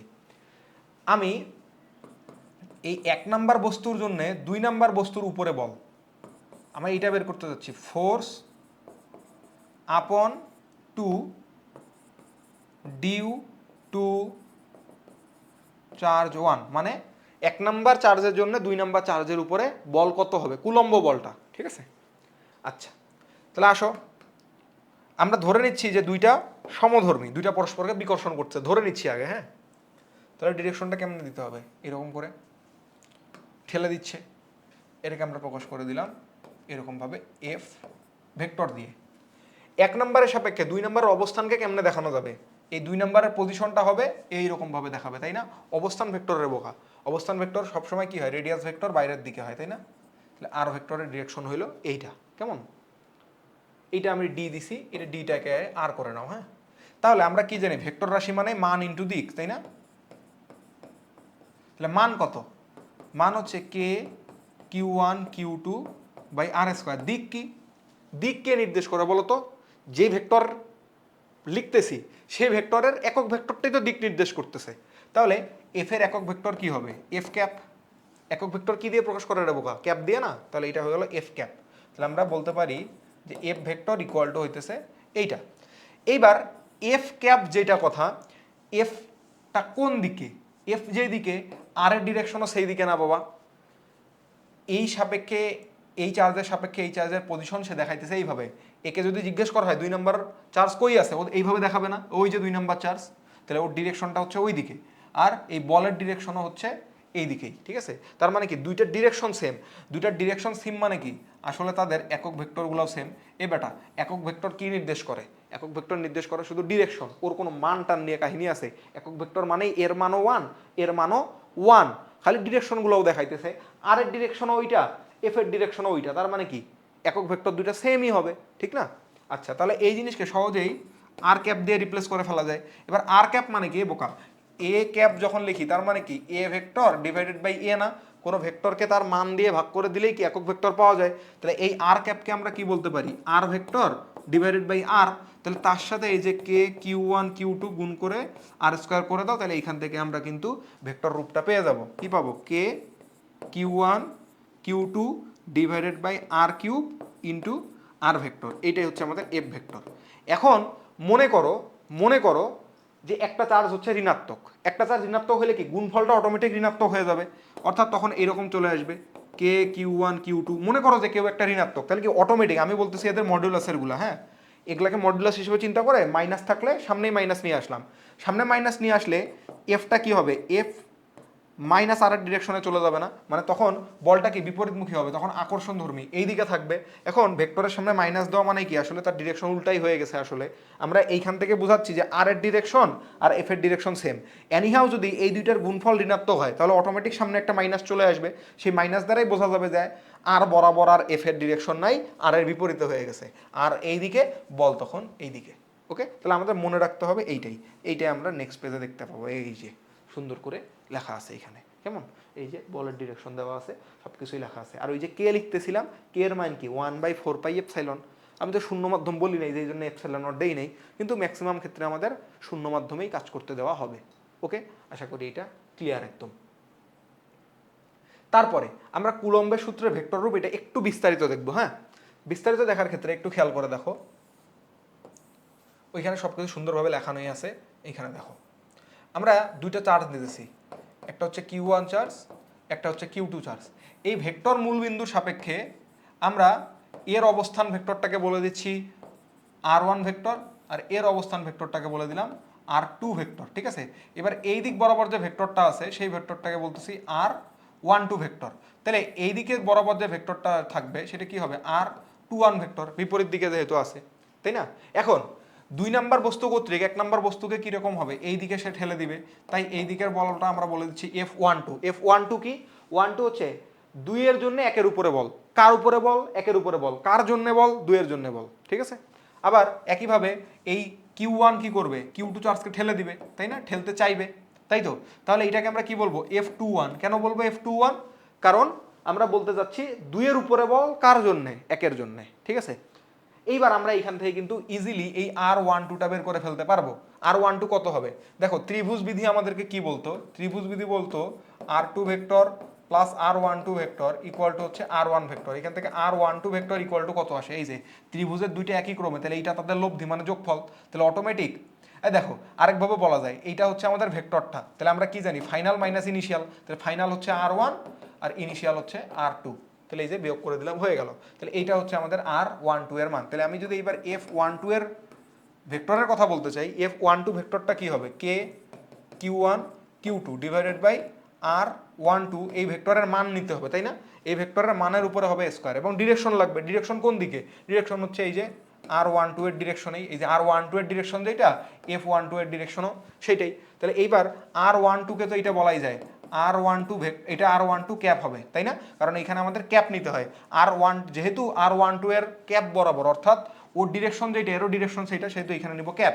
আর ক্যাপ উঠাই দিয়ে আমরা কি বলতে পারি, R12 vector divided by R12 ভেক্টরের মান। আলটিমেটলি কি হয়ে আসবে, এটা R12 ভেক্টরের উপরে কিউব আসবে, এখানে আসবে K Q1 Q2, আর এখানে আসবে R12 ভেক্টর। একইভাবে আমরা যদি এইটার জন্য বের করি, শুধু এইটা চেঞ্জ হয়ে একটা মাইনাস আসবে, অর্থাৎ মাইনাস R12 দিতাম, সেই মাইনাস R12কে আমরা চিন্তা করবো এইভাবে, K Q1 Q2 divided by modulus of R21 vector cube into R21 vector. ঠিক আছে? এখন তুমি বলতে পারো যে এইটাও তো চেঞ্জ হয়ে গেল ভাই, R12 আর R21 দুইটার ম্যাগনিটিউড নিচ্ছি আমরা ব্যাপারটা, তা ম্যাগনিটিউড যখন নিব, এই 12 ভেক্টরকে এইটা লিখি, বা 21 ভেক্টর দিয়ে আমরা R2 মাইনাস R1 লিখি, ম্যাগনিটিউড দুইটার সেম কিনা। এ বোকা, এই দুইটার মান সমান না, দৈর্ঘ্য সমান মানে কি, মানই সমান, তাই না, শুধু তাদের ডিরেকশনটা অপোজিট। তো ডিরেকশন অপোজিট হলো মানে তো আসলে ডিরেকশন কাজ করে না, তাই না। তাহলে মানের উপরে কিউব, আর এটা হচ্ছে R21 আর একটা হচ্ছে R12। এই জিনিসটাই সুন্দর করে এইখানে লিখে দিছি, এই যে একদম সুন্দর করে, যে বল দুইটার মানও পরস্পর সমান হবে। এই যে Q1 চার্জ Q2 চার্জ, এটাকে বলে দিচ্ছি R2 ভেক্টর, এটা হচ্ছে R1 ভেক্টর। এই বরাবর গেছে R12 ভেক্টর, কি বোঝাচ্ছি, যে একের অবস্থান বোঝাচ্ছি 2 এর সাপেক্ষে, এই জন্য 1 - 2। ঠিক আছে? তারপরে হচ্ছে এই যে F21টা এইদিকে আছে, R21 এইদিকে, এগুলো সব এখানে লেখা আছে। বল দুইটার মান সমান হবে, শুধু ডিরেকশনটা কি হবে, ডিরেকশনটা বিপরীত হবে, তাই না। এখানে বাংলায় এটাও লেখা আছে যে বলয়ের ডিরেকশন বিপরীত কিন্তু মানগুলো হচ্ছে সমান। তারপরে এখানে যে যোগ বিধি অনুসারে আমি যেটা লিখলাম ওইটাই লেখা আছে, দুইটার জন্য দেওয়া আছে। আর কি, ওই যে একটু আগে যেটা বলছিলাম, যে চার্জদ্বয় যদি সমমানের হয়, মানে সমচিহ্ন বিশিষ্ট হয়, সমমানের না, সমচিহ্ন বিশিষ্ট হয়, তাহলে কি করবে, পরস্পরকে বিকর্ষণ করবে। আর চার্জদ্বয় যদি বিপরীত চিহ্ন বিশিষ্ট হয়, তাহলে পরস্পরকে আকর্ষণ করবে। ওকে, এই তো এখানেই বোঝাইছে যে পরস্পর লেস দেন 0 মানে কি, গুণফলটা ঋণাত্মক মানে কি, পরস্পর বিপরীত চিহ্ন। বিপরীত চিহ্ন মানেই তো গুণফলটা 0-র চেয়ে ছোট আসবে, তাই না। মানে একটা -5 কুলম আর একটা 10 কুলম গুণ করলে -50, সেটা 0-র চেয়ে ছোট। 0-র চেয়ে ছোট যখন হবে, তখনই বুঝবো যে এখানে আসলে আকর্ষণ ঘটবে। ওকে, ডান। এইবার আমরা চলে যাব সরাসরি ম্যাথমেটিক্যাল প্রবলেম সলভিংয়ে। কি বলছে এটাতে, আয়রন নিউক্লিয়াসে দুটো প্রোটন পরস্পর 4 ফেমটোমিটার দূরত্বে অবস্থান করলে তাদের মধ্যে স্থির বৈদ্যুতিক বল কত হবে। তাহলে দেখো তো কি কি ইনফরমেশন আমাদের কাছে দেওয়া আছে, ইনফরমেশনগুলো লিখে ফেলো। Q1 কি, দুইটা প্রোটনের কথা বলছে, তার মানে Q1ও হচ্ছে আমাদের প্লাস 1.6 ইন্টু 10⁻19 কুলম, এবং Q2ও সেম প্লাস 1.6 ইন্টু 10⁻19 কুলম। এবার দূরত্ব আর এটা কত দেওয়া, 4 ফেমটোমিটার। আচ্ছা, ফেমটোমিটার মানে কত মিটার মনে আছে তোমাদের, মিলি মাইক্রো, এই যে ক্রম করো, milli micro nano pico femto atto, তার মানে এখানে -3 -6 -9 -12 -15। ওকে, এইভাবে মনে রাখবা, ফেমটো 15, ওকে, পিকো 12, ন্যানো -9, তাহলে এটা হচ্ছে আমাদের 4 ইন্টু 10⁻15 মিটার। আর কোনো মাধ্যমের কথা বলে নাই, আমরা ধরেই নিব যে কে এর মান হচ্ছে শূন্য মাধ্যমের জন্য 9 into 10⁹ newton metre square per coulomb square. Okay, এইবার আমরা জাস্ট মানটা বসাইলেই কিন্তু সমাধান হয়ে যাবে। তাহলে আসো, F equal to K 9 into 10⁹। Q direct, যেহেতু মান দুটো একই সেহেতু স্কোয়ার দিয়ে দেওয়া যায় না, যায় অবশ্যই 1.6 ইন্টু 10⁻19 স্কোয়ার ডিভাইডেড বাই 4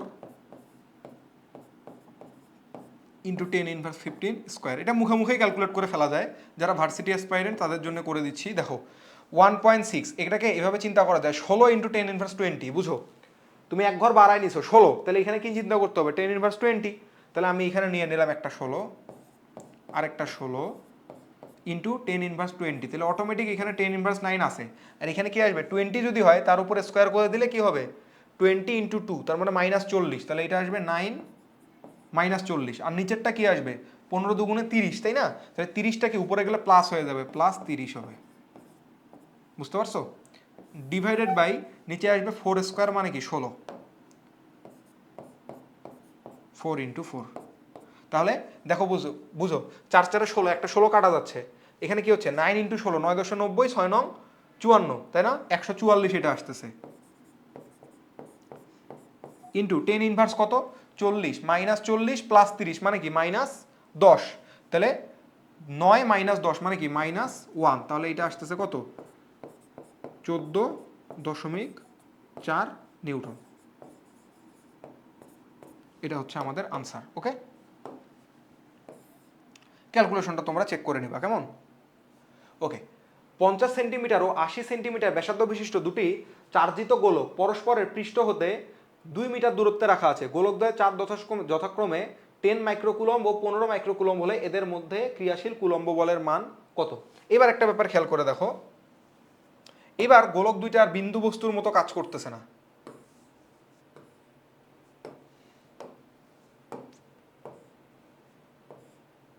এটা হচ্ছে আমাদের 50 সেন্টিমিটার আর এটা হচ্ছে আমাদের 80 centimetre.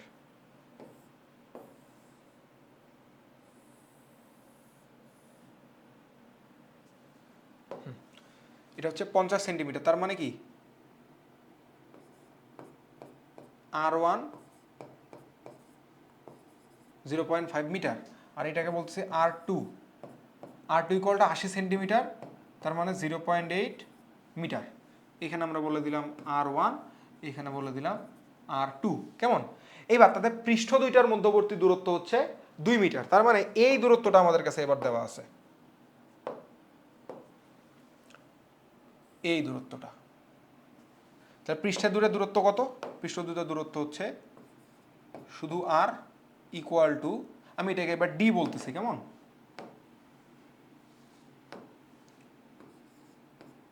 D equal to 2 metre.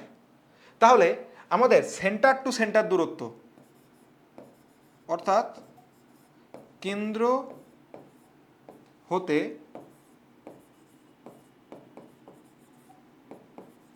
কেন্দ্রের দূরত্ব, এটাকে আমরা বলবো হচ্ছে R। সে R হচ্ছে R1 plus R2 plus D। R1 কত 0.5 প্লাস 0.8 প্লাস কত 2, তাহলে 2 আর 1 3, তাহলে এটা আসতেছে 3.3 মিটার। আমরা যে ফর্মুলায় যে আর এর মান বসাবো, সে আর এর মান অবশ্যই কেন্দ্র দুইটার মধ্যবর্তী দূরত্ব হইতে হবে, এটা অবশ্যই মাথায় রাখতে হবে, ঠিক আছে? তাহলে আমরা আসো এখান থেকে ইজিলি আর বের করে ফেলতে পারি, সরি এফ বের করে ফেলতে পারি। এফ ইকুয়াল টু কে কিছু দেওয়া নাই, তার মানে 9 ইন্টু 10⁹ ধরবো। Q1 Q2, Q1 কত? Q1 হলো আমাদের 10 মাইক্রোকুলম। মাইক্রোকুলম মানে কি 10 ইন্টু 10⁻6, মাইক্রো মানে 10⁻6 হয়, আর মিলিকুলম, মিলি মানে 10⁻3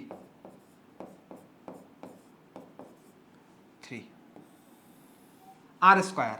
আর এই যে পেয়ে গেছি 3.3,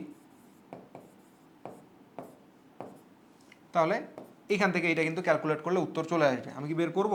করার ইচ্ছা নাই যদিও, তারপরেও করতেছি।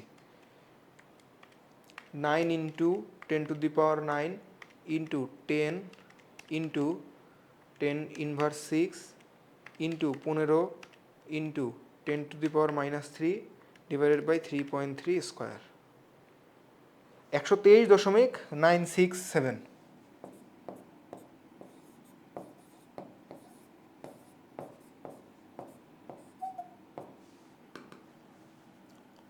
এটা হলো আনসার। ঠিক আছে, ক্যালকুলেশনটা অবভিয়াসলি তোমরা কিন্তু নিজেরা চেক করবা। এরপরে আসো, একটি ইলেকট্রন ও একটি প্রোটনের মধ্যে ক্রিয়াশীল তড়িৎ বল ও মহাকর্ষ বলের অনুপাত কত? খুবই চমৎকার প্রবলেম, এবং এটা ঢাকা ভার্সিটিতে একবার আসছিল, মেডিকেলে একবার আসছিল। ইলেকট্রন ও প্রোটনের মধ্যে ক্রিয়াশীল তড়িৎ বল। তাহলে আসো, তড়িৎ বল মানে কি, আমি এটাকে এফসি দিতে পারি, ডিভাইডেড বাই আমাদের দিতে হবে এফ জি। তাহলে এফসি এটা কত হবে আগে চিন্তা করে দেখো।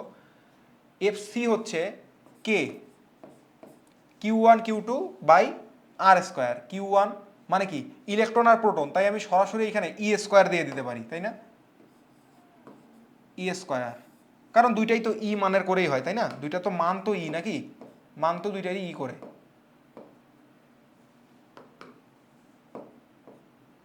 Square divided by R square, আর এইটা হচ্ছে জি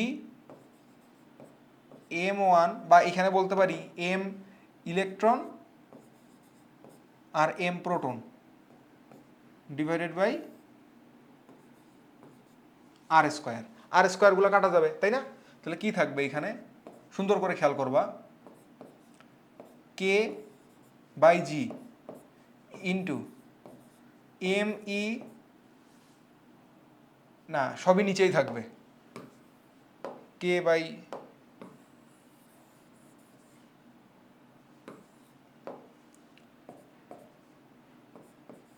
কে E square by G M E MP. K এর মান হচ্ছে 9 ইন্টু 10⁹, ই হচ্ছে 1.6 ইন্টু 10⁻19, এটার উপরে আসবে whole square, divided by gravitational constant এর মান কত, 6.673 ইন্টু 10⁻11। এম ইলেকট্রন, ইলেকট্রনের ভর কত, 9.1 ইন্টু 10⁻31, আর প্রোটনের ভর কত, 1.673 ইন্টু 10⁻27। হ্যাঁ 27, 24, 25, 26, 27, ঠিকই আছে। তাহলে এইটা হচ্ছে আমাদের আনসার। এখান থেকে যত আসবে তত ক্যালকুলেটরে ক্যালকুলেট করে নেবে। মেডিকেলে মেবি আসে না এইটা, এটা কই জানি আসছিল, কিন্তু মান এত ডিটেলসে লিখতে হয় নাই, ওটা মানে কোনো ধরনের আরও সংক্ষিপ্ত করা ছিল, যার কারণে অনেক কিছু কাটাকাটি চলে গেছিলো, এই আর কি। আচ্ছা, এই তো খুবই চমৎকার। সমভাবে আহিত দুটি পিত বলকে, পিত বল মানে সোলার বল, বায়ুতে 2 মিলিমিটার ব্যবধানে রাখলে পরস্পরকে 4 ইন্টু 10⁻5 নিউটন বলে বিকর্ষণ করে, প্রত্যেক বলের আধান কত? কেমন? আচ্ছা, এই যে আকর্ষণ না বিকর্ষণ, এইগুলো একটু লিখে দিলে ভালো হয়, বুঝছো? এই যে এইখানে যেমন এইটা দুইটা প্রোটন, তাহলে এটা কি হবে, এটা হচ্ছে বিকর্ষণ,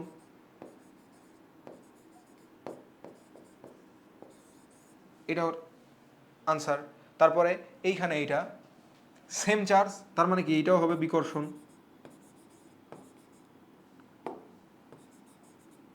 সেম চার্জ বলতে আমি বুঝাচ্ছি সেম টাইপের চার্জ আর কি। তারপরে বায়ুতে তারা পরস্পর প্রত্যেক পিত বলের আধান কত? আচ্ছা, আমরা এফ ইকুয়াল টু বুঝতেছি কে, সেম আধান রাখছো, তার মানে কি কে কিউ স্কোয়ার হবে ডিভাইডেড বাই আর স্কোয়ার। তাহলে কিউ ইকুয়াল টু কত? খুব সুন্দর করে লেখা যায় F R square by K root over. এটা কি বুঝছো? দেখো তো, কে Q1 Q2 by R square হইতো, যেহেতু দুইটা সেম চার্জ তার মানে কি কিউ স্কোয়ার লিখে দিতে পারি। তাহলে কিউ এর মান কত হবে? কিউ স্কোয়ারের মান আসতো এফ আর স্কোয়ার বাই কে, তাহলে রুটটাকে এইদিকে নিয়ে দিছি কারণ এখানে স্কোয়ার ছিল, তাই না? তাহলে এফ এর মান কত? এফ এর মান হচ্ছে আমাদের 4 ইন্টু 10 ইনভার্স 5, আর এর মান কত 2 মিলিমিটার, তার মানে 2 ইন্টু 10 ইনভার্স 3, কে এর মান কত 9 ইন্টু 10 টু দি পাওয়ার 9 এর উপরে। আচ্ছা আচ্ছা দাঁড়াও, এইখানে স্কোয়ার হইতো তাই না, এই তো।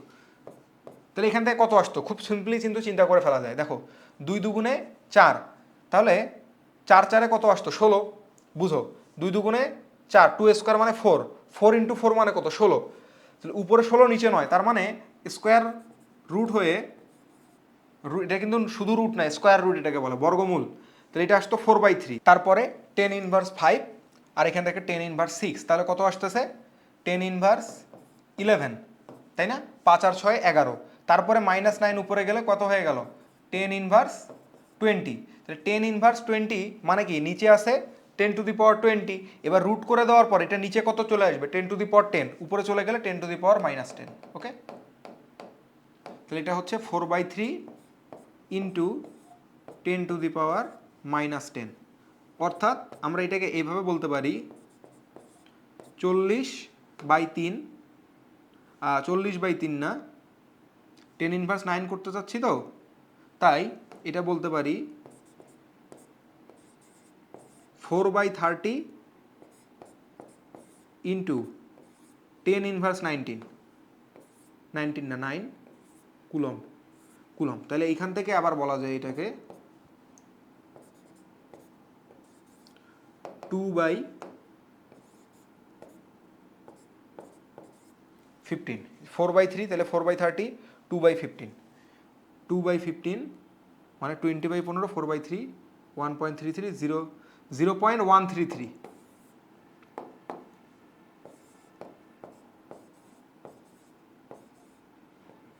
আর এখানে 10 ইনভার্স 9-এর জন্য ন্যানো কুলম্ব লিখছি, কেমন, ওকে। আশা করি এটা সবাই বুঝতে পারবো তোমরা।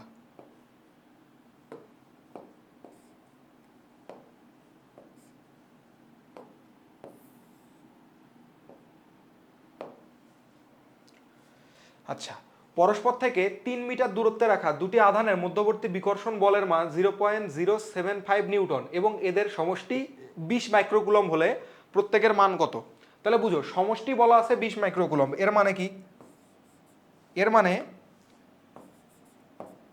Q1 plus Q2 equal to হলো 20 মাইক্রোকুলম্ব, ওকে। তাহলে আমরা Q1 কে কি বলতে পারি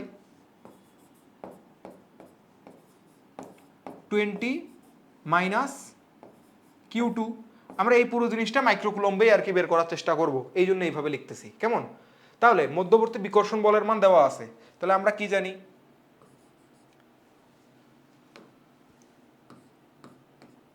F equal to K Q1 Q2 divided by R square, তার মানে Q1 Q2 ইকুয়াল টু হলো Q1 Q2 হচ্ছে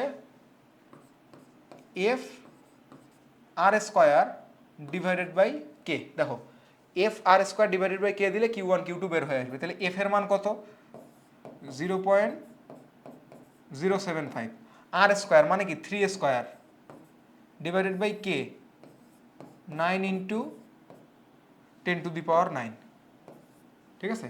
তাহলে এইখান থেকে বের করে রাখো Q1 Q2, ওকে।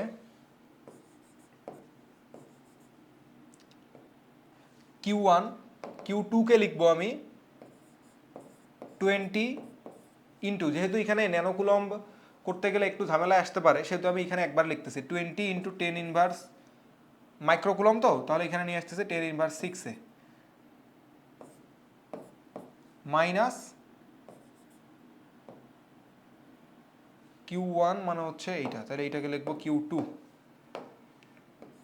Q2, এটা হচ্ছে Q2,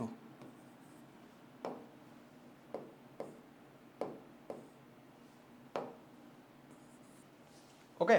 তাহলে Q2 into 20 into 10 inverse 6 minus Q2, এই যে এটা 20 ইন্টু 10 ইনভার্স 6 আমরা করে নিছি এরকম।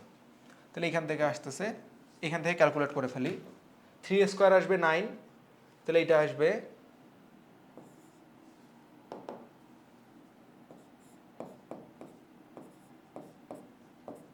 7.5 7.5 দিলে তাহলে 75 লিখি, এটাকে আরো ভালো হয়।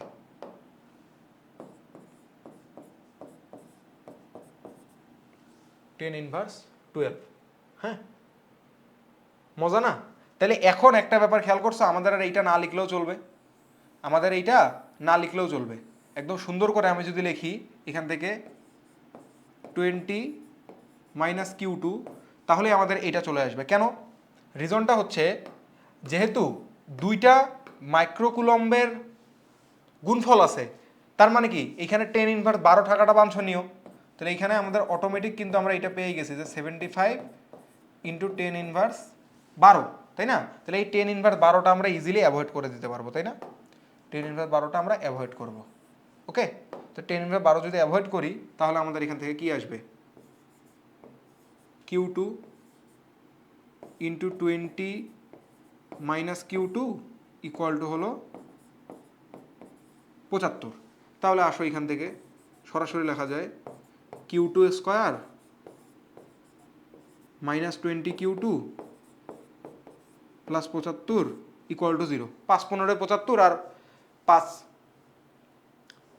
15 75 আর 15 5 20 তো হয়ে যায়। তাহলে এখান থেকে অটোমেটিক Q2 এর একটা আসবে হচ্ছে 5 আর Q2 এর একটা আসবে 15।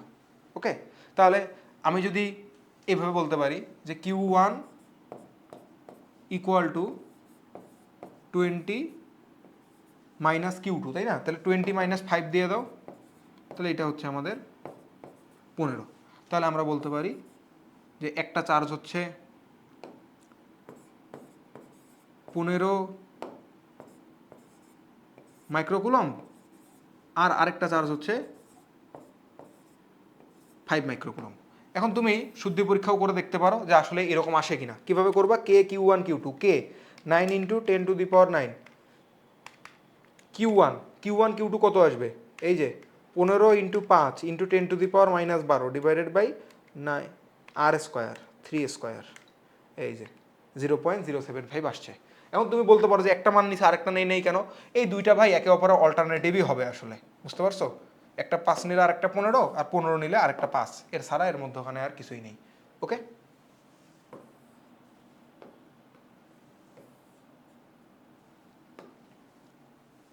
ওকে, এইবার 2 অ্যাংস্ট্রম দূরত্বে থাকা অবস্থায় একটি ইলেকট্রন ও একটি প্রোটনের মধ্যে ক্রিয়াশীল স্থির তড়িৎ বলের জন্য তাদের প্রাথমিক ত্বরণের মান কত? মানে ব্যাপারটা কি, এই যে এইখানে একটা প্রোটন রাখা আছে আর এইখানে একটা মনে করো ইলেকট্রন রাখা আছে, তো এরা তো পরস্পরকে আকর্ষণ করবে, তাই না? তো আকর্ষণ যদি করে তাহলে এরা কিন্তু প্রাথমিক অবস্থায় একে অপরের দিকে ধাবিত হবে, তাই না? তাহলে একে অপরের দিকে ধাবিত হলে এদের একটা ত্বরণ থাকবে, যেহেতু বল আছে, এদের একটা নিজস্ব ভর আছে, সেহেতু অবশ্যই এদের একটা ত্বরণ থাকবে, তাই না? এখন তুমি বলতে পারো এই ওয়ার্ডটা কেন লিখছি প্রাথমিক ত্বরণ? রিজন হচ্ছে প্রত্যেকটা মুহূর্তে কিন্তু এর বলটা পরিবর্তিত হচ্ছে। কেন? কারণ যত দূরত্ব কমতেছে এরা তো একে অপরের দিকে আসতেছে, কিংবা দূরেও যদি যাই, তো যদি দুইটাই প্রোটন বা দুইটাই ইলেকট্রন হইতো তাহলে দূরে যাইতো। দূরে গেলে কি প্রতি মুহূর্তে তাদের মধ্যে বেগ কি, তাদের মধ্যে দূরত্ব কি বাড়তেছে, দূরত্ব বাড়লে কি হবে? বল কমবে। এবার কি কাছে আসতেছে, তাহলে প্রত্যেকটা মুহূর্তে প্রত্যেকটা অবস্থানের জন্য তাদের মধ্যে কিন্তু ক্রিয়াশীল বল বেড়ে যাইতেছে, যার কারণে তাদের ত্বরণটা আসলে বাড়তেই থাকবে, তাই না? পরস্পরকে বেশি বলে আকর্ষণ করবে, বেশি বলে আকর্ষণ করার ফলে ত্বরণটা বেশি হবে, সেটা তাদের অবস্থানের একটা ফাংশন হবে। কিন্তু আমরা প্রাথমিকভাবে তাদের ত্বরণটা নির্ণয় করব বর্তমান অবস্থায় যতটুকু বল সেটার জন্য, ঠিক আছে? আচ্ছা, এবং এদের মধ্যে আমরা ধরে নিব যে গ্রাভিটেশনাল যে ফোর্সটা আছে সেটা খুবই নগণ্য, কারণ তাদের ভর দুইটা আসলে খুবই ছোট, তো এই জন্য এটা নর্মাল একটা সিম্পল কোশ্চেন দেওয়া, এই আর কি। তাহলে এইটা আমরা ধরে নিচ্ছি প্রোটন, আর এইটা ধরে নিচ্ছি ইলেকট্রন। কেমন? তাহলে এফ এর মানটা আগে বের করে নেই। এর ত্বরণটা ধরলাম এপি আর এর ত্বরণটা ধরলাম হচ্ছে এ ই, ঠিক আছে? এর মাস হচ্ছে এমপি আর এর মাস হচ্ছে এমই, এই তো, আর কিছু ধরার নেই। F equal to K Q1 Q2 by D square, তাই না? 9 into 10 to the power 9, Q1 Q2, electron আর প্রোটনের চার্জ কিন্তু সমান, তাই এর উপরে সরাসরি স্কোয়ার দিয়ে দিলে কাহিনী শেষ। কত দূরত্বে আছে 2 অ্যাংস্ট্রম ডিগ্রি, তাহলে 2 ইন্টু 10 ইনভার্স 10 অ্যাংস্ট্রম বুঝি তো, 10 ইনভার্স 10 স্কোয়ার। তাহলে এইখান থেকে ক্যালকুলেট করতে হবে কত আসে এটা, 9 into 10 to the power 9 into 1.6 into 10 to the power minus 19 whole square divided by 2 into 10 to the power minus 10 whole square. তাহলে এটা হচ্ছে 5.76 ইন্টু 10 ইনভার্স 9 নিউটন। ওকে, আমরা গ্রাভিটেশনাল ফোর্সটা অ্যাভয়েড করছি। ওকে, আচ্ছা তাহলে এপি কত আসবে, এটা হচ্ছে এফ বাই এমপি। এফ কত, এই যে 5.76 ইন্টু 10 ইনভার্স 9, আর প্রোটনের ভর কত, প্রোটনের ভর একটু আগে লিখে দিছি 1.673 into 10 inverse 27, 5.76 into 10 to the power minus 9, এটা আসতেছে 1.673 into 10 to the power minus 27, এটা হচ্ছে 3.443 ইন্টু 10 টু দি পাওয়ার 18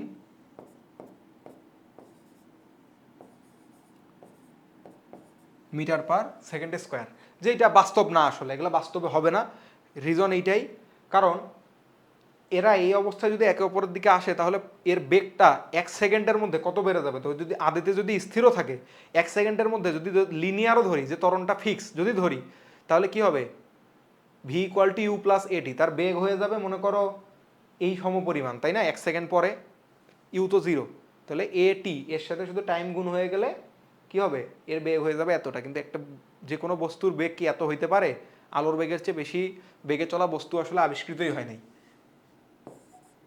এবার এ ই যদি বলি তাহলে এটা কত আসবে, এফ বাই এম ই। বলটা তো সমান দুইটার জন্যই, তাই না, পরস্পর কত সেম বলে আকর্ষণ করবে।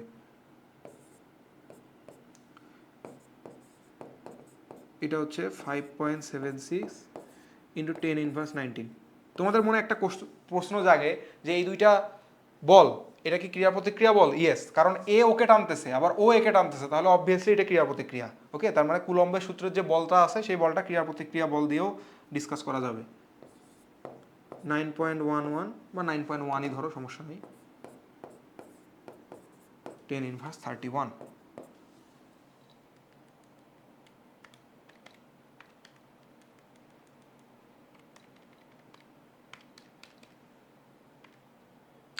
এটা তো আরো বেশি,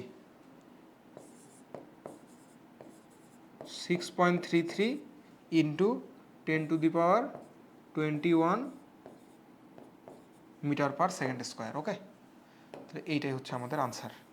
মানে হাইপোথেটিক্যাল প্রবলেম বলা যায়, কল্পনাপ্রসূত এটা, আর কিছু না।